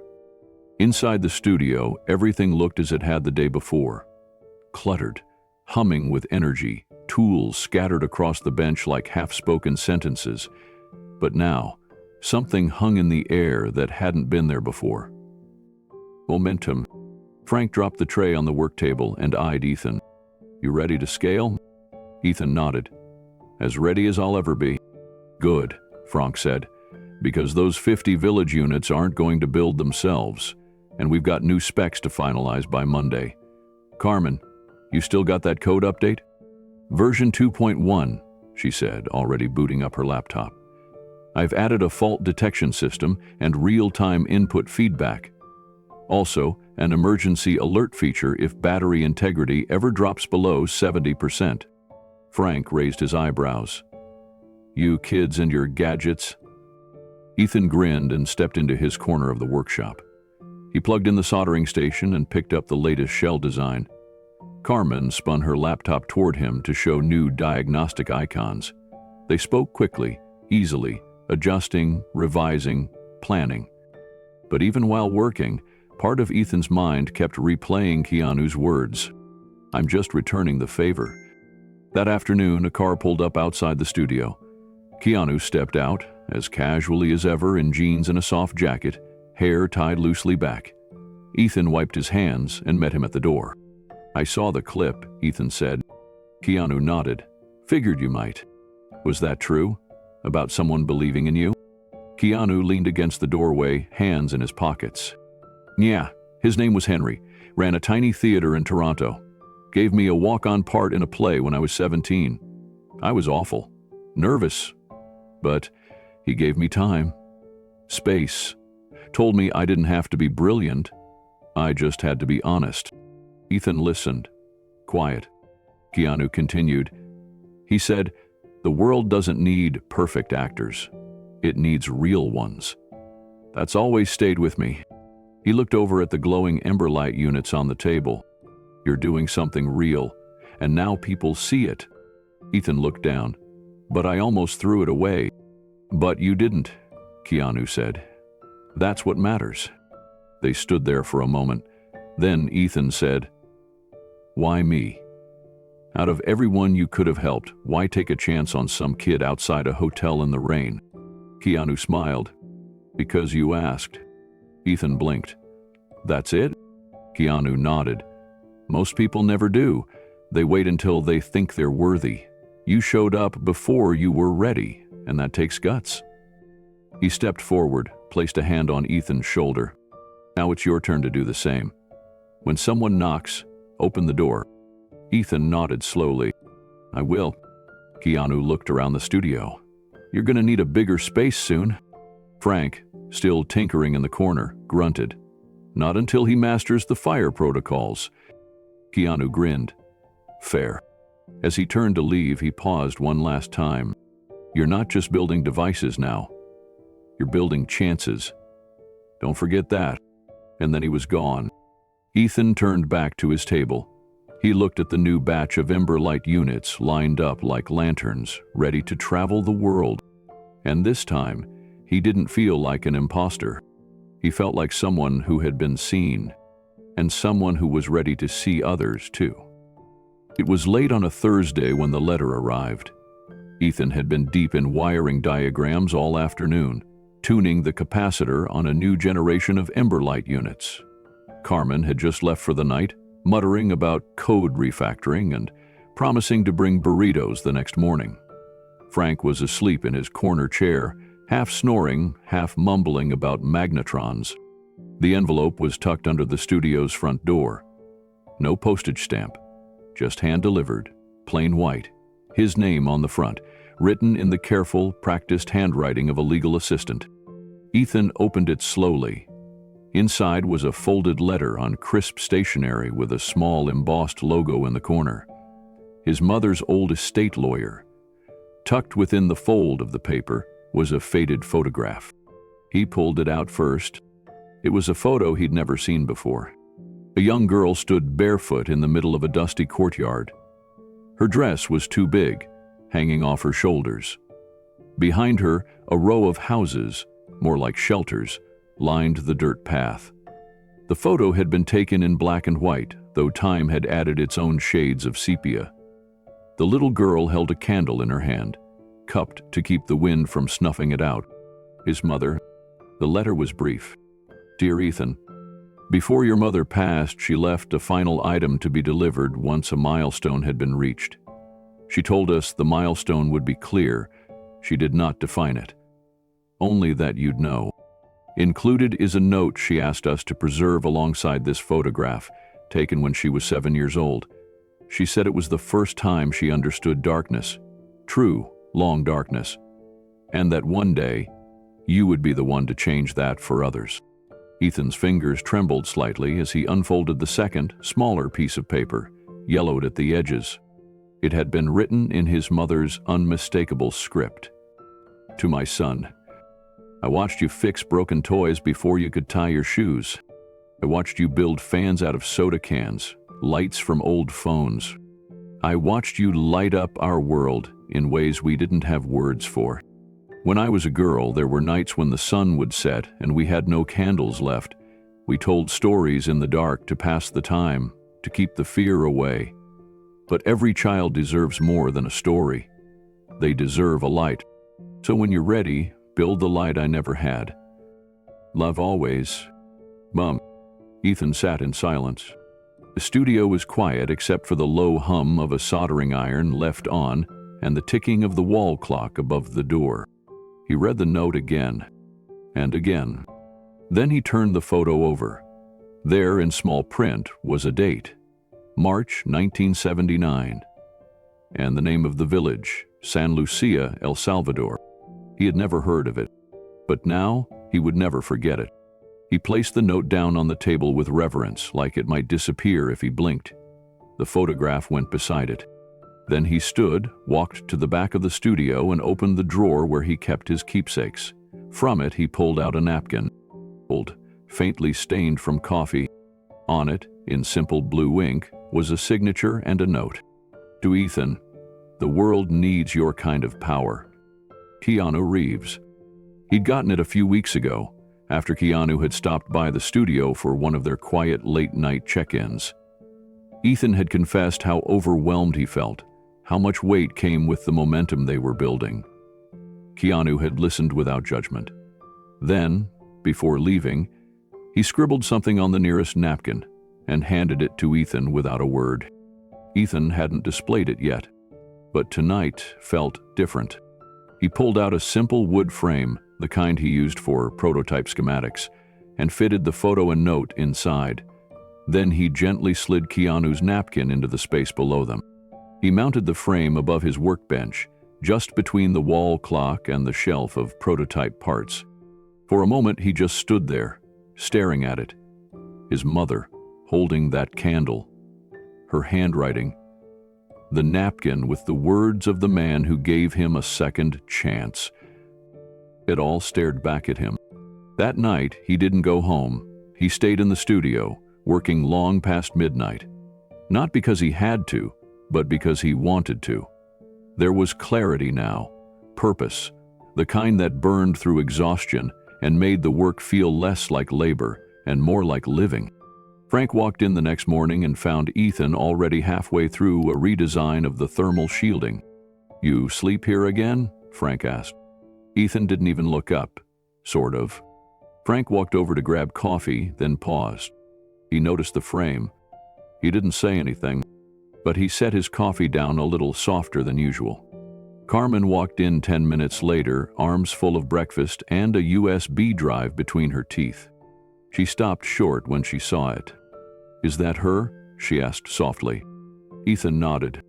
Carmen walked up, looked at the photo, and whispered, "She'd be proud." Ethan smiled. "I hope so." Frank cleared his throat. "All right, dreamers, we've got a deadline. 50 units. Don't pack themselves." They all turned back to the benches, but the energy in the room had shifted. It wasn't just a workshop anymore. It was a promise, a memory, a legacy in motion, and hanging on the wall above them was a reminder of where it started and where it was headed.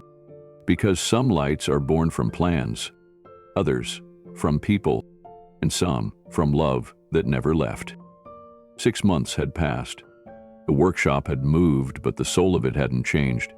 Frank still called it the garage, even though the new space was 3 times larger, with dedicated testing rooms, upgraded machinery, and rows of Emberlight units packed in recycled crate pallets marked for shipping. The address was now listed under a non-profit called Radiance Initiative, a clean energy project founded with the help of Keanu's foundation. Ethan was its director. Carmen had taken a step back from daily development, but only because she'd stepped forward into something even greater. She was now enrolled at Caltech, full scholarship, studying electrical engineering. When she wasn't in class, she still showed up to help debug the firmware or review field reports. They had distributed nearly 1,200 Emberlight devices since the launch. The first 50 had gone to a storm-ravaged region of the Philippines. The next 100 to rural schools in Guatemala. More followed, parts of Kenya, Haiti, even communities in the American Southwest without reliable infrastructure. Ethan kept track of each shipment like it was personal, because to him it was. He read the handwritten letters that came back from the field, photos too, children huddled around a single glowing unit doing homework, a woman holding up a device during childbirth at night, elders holding small lamps like they'd just witnessed a miracle. Each one lit something inside him. That week he traveled to New Mexico for a new pilot. The area was arid, quiet, the land flat and wide. Families in this reservation had struggled with unreliable power for years. When the funding came through, Emberlight was invited to launch a 2-week test. No journalists, no red carpets, just 25 families and a promise. Ethan arrived early, setting up at the edge of a community center. He wore a plain shirt and work boots, hair tucked under a ball cap. His team, 5 volunteers and 2 engineers, unpacked crates and calibrated each device. Kids gathered around asking questions. One boy pointed at the copper coil and said, "It looks like a spaceship part." Ethan smiled. Maybe one day it will be. He was tightening a power cell when he sensed someone behind him. He turned. Keanu stood there, quiet as always. He wore dark jeans, sunglasses, and a slight smirk. No entourage, no cameras. Just presence. Ethan straightened. "You came." Keanu took off his glasses. "Told you I would." Ethan looked around. "How'd you find us?" Keanu pointed at one of the shipping crates nearby. "I read the address label." Ethan laughed. "Fair." They walked together down the gravel path as teams moved from house to house, showing families how to use the Emberlight systems, how to charge them, maintain them, and, most importantly, how to share them. Children ran by, one holding a glowing unit over her head like a trophy. Keanu watched, hands in his pockets. "You know," he said after a moment, "most people would have turned that first diner tray spill into a reason to quit." Ethan looked at the girl. "I almost did." "But you didn't," Keanu said. "And now look." They stopped near a house where an older woman, wrapped in a woven shawl, stood beside her front door. She was staring at the light glowing softly in her hands. She didn't say anything, just nodded to Ethan and Keanu as they passed. "You said once that someone believed in you before you believed in yourself," Ethan said. Keanu nodded. "Well, I think I understand that now," Ethan added. They stood in silence for a moment, watching the sun begin to dip toward the horizon. At that moment, a group of kids began running toward the field, each holding a device that glowed brighter with movement. Carmen stepped out of the nearby volunteer tent, holding a tablet and shielding her eyes from the sun. When she spotted Keanu, she broke into a grin. "You made it." He walked over and gave her a small hug. "I hear you're making your professors nervous." Carmen rolled her eyes. "Only the ones who grade on a curve." Ethan joined them, and the 3 stood in the fading light, watching families gather near the community center. Someone turned on music through a scratchy speaker. A makeshift celebration began. People danced, laughed, shared food, and the field glowed. Dozens of lights bobbing in rhythm with the movement. Keanu turned back to Ethan. "You did it." Ethan shook his head. "We did." Keanu's voice was quiet. "You should know, Radiance is getting attention, serious attention. I've been getting calls from places you've never heard of asking for this technology." Ethan felt his chest tighten. "Are we ready?" Keanu looked out at the glowing field again. "You were ready the moment you asked for help." They didn't talk about scaling or investors or media. They just stood there, Three people who had once shared silence in very different places, and now stood in the glow of something bigger than any of them.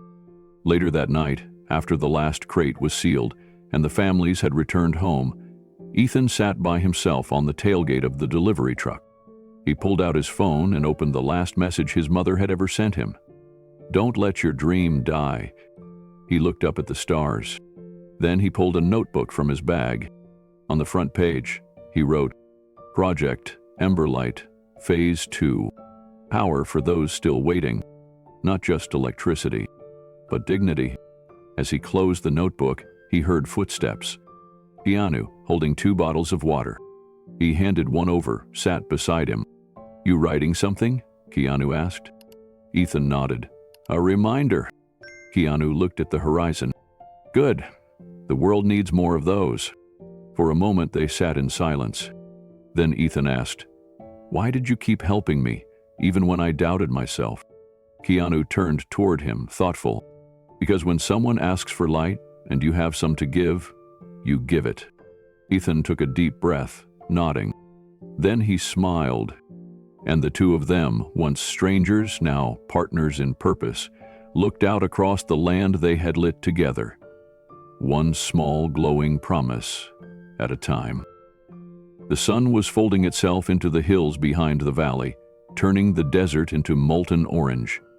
The sky above had already softened into lavender and indigo, a quiet curtain over everything they'd worked for. Ethan sat on the edge of the bluff, elbows resting on his knees, watching the field below as ember lights blinked on one by one. It had become a ritual of sorts. After every test run, after every community installation, he would find a place just high enough to see the big picture and sit in silence while the devices came to life. He had just reached for his notebook when he heard the sound of boots crunching the gravel behind him.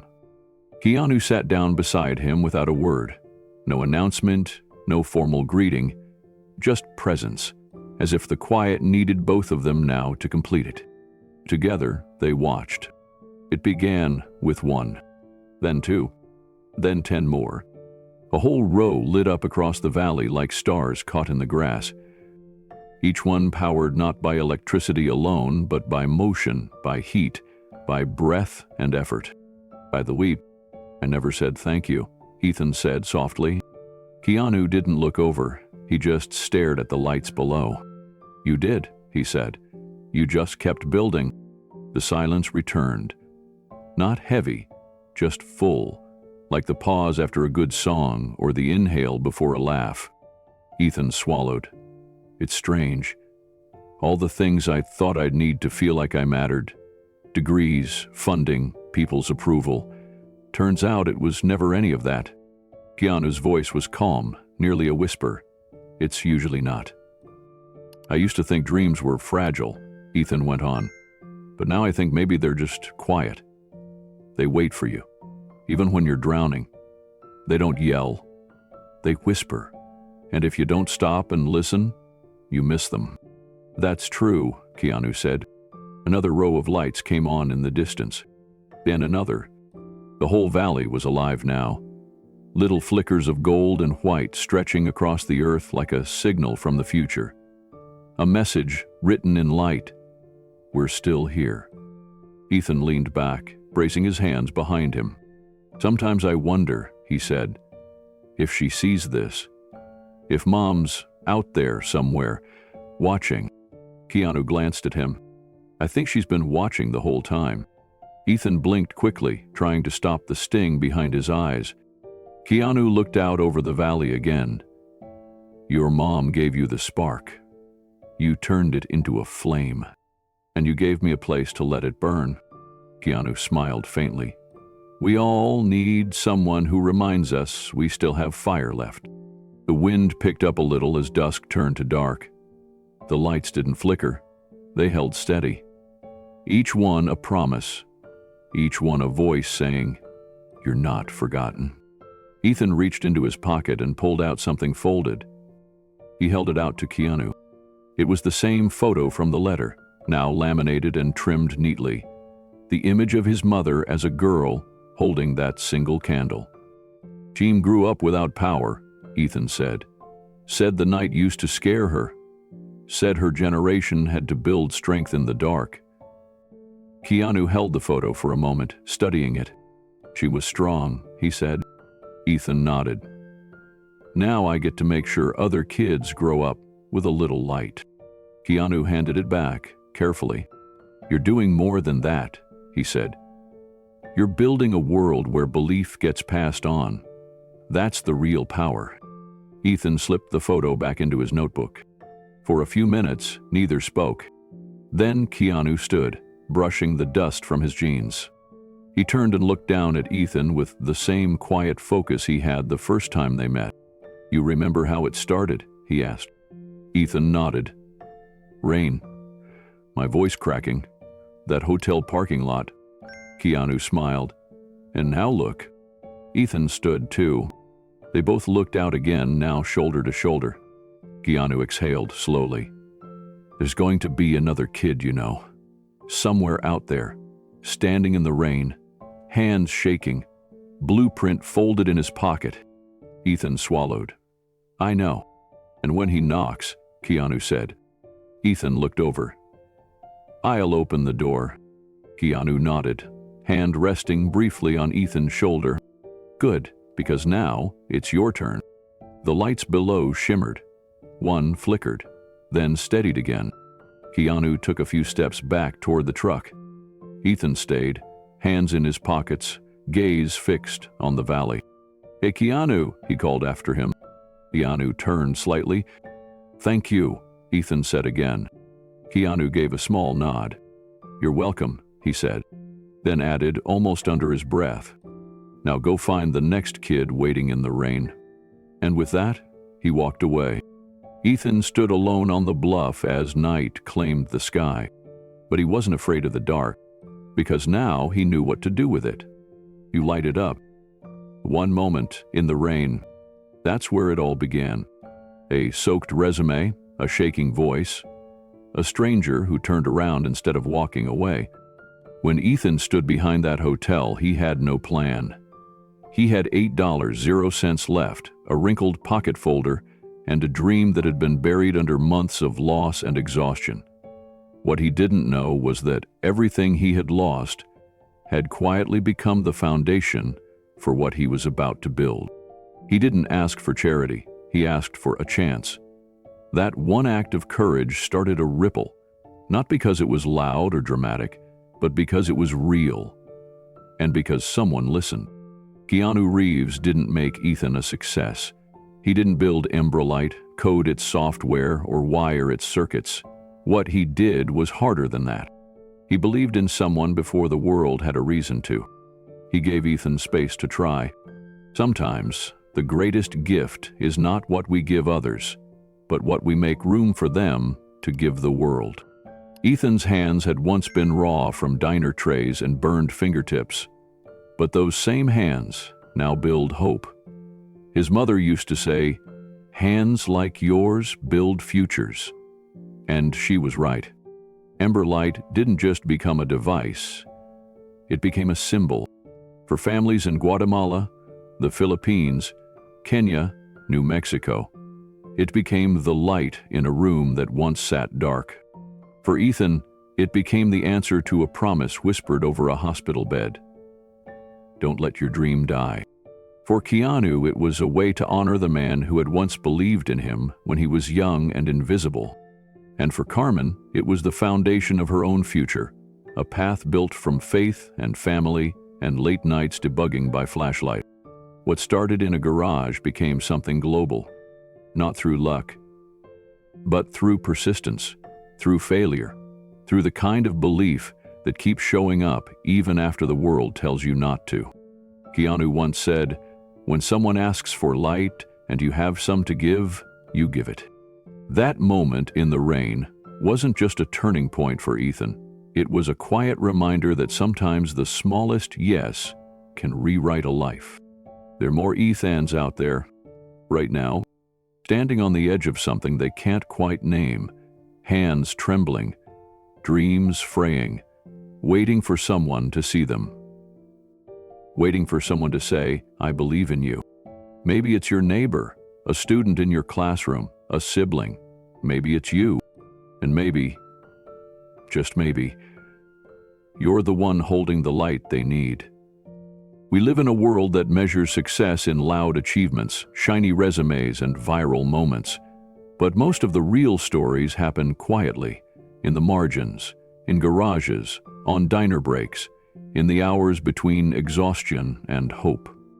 Ethan's journey isn't just about inventing a solution for power shortages. It's about what happens when someone uses their power, whatever it is, to lift someone else. And the beauty is, anyone can do that. You don't need to be a celebrity to change a life. You just need to notice, to listen, to stay, when walking away would be easier. So if you're watching this and you're in the middle of your own rainstorm, don't give up. If you've got a dream, hold on to it, tighter than ever. It doesn't have to be polished. It just has to be yours. And if you're someone who sees a person struggling, who sees a blueprint tucked into trembling hands, pause, lean in, ask what they're building, because your belief might just be the missing piece. This story wasn't about fame. It was about faith. Faith in what can happen when kindness meets courage, when a stranger becomes a mentor, when an idea becomes a movement, and when one light becomes many. Thank you for watching this story. Now, let's pass it on. Where are you listening from? Have you ever had someone believe in you when you were struggling? Share your story in the comments below. We'd love to hear it. And what kind of story would you love to see Keanu be part of next? Let us know what inspires you, and let's keep building a world where every light matters. Because the truth is, extraordinary things don't always start big. Sometimes they start with a whisper in the dark, and someone who says, "I see you."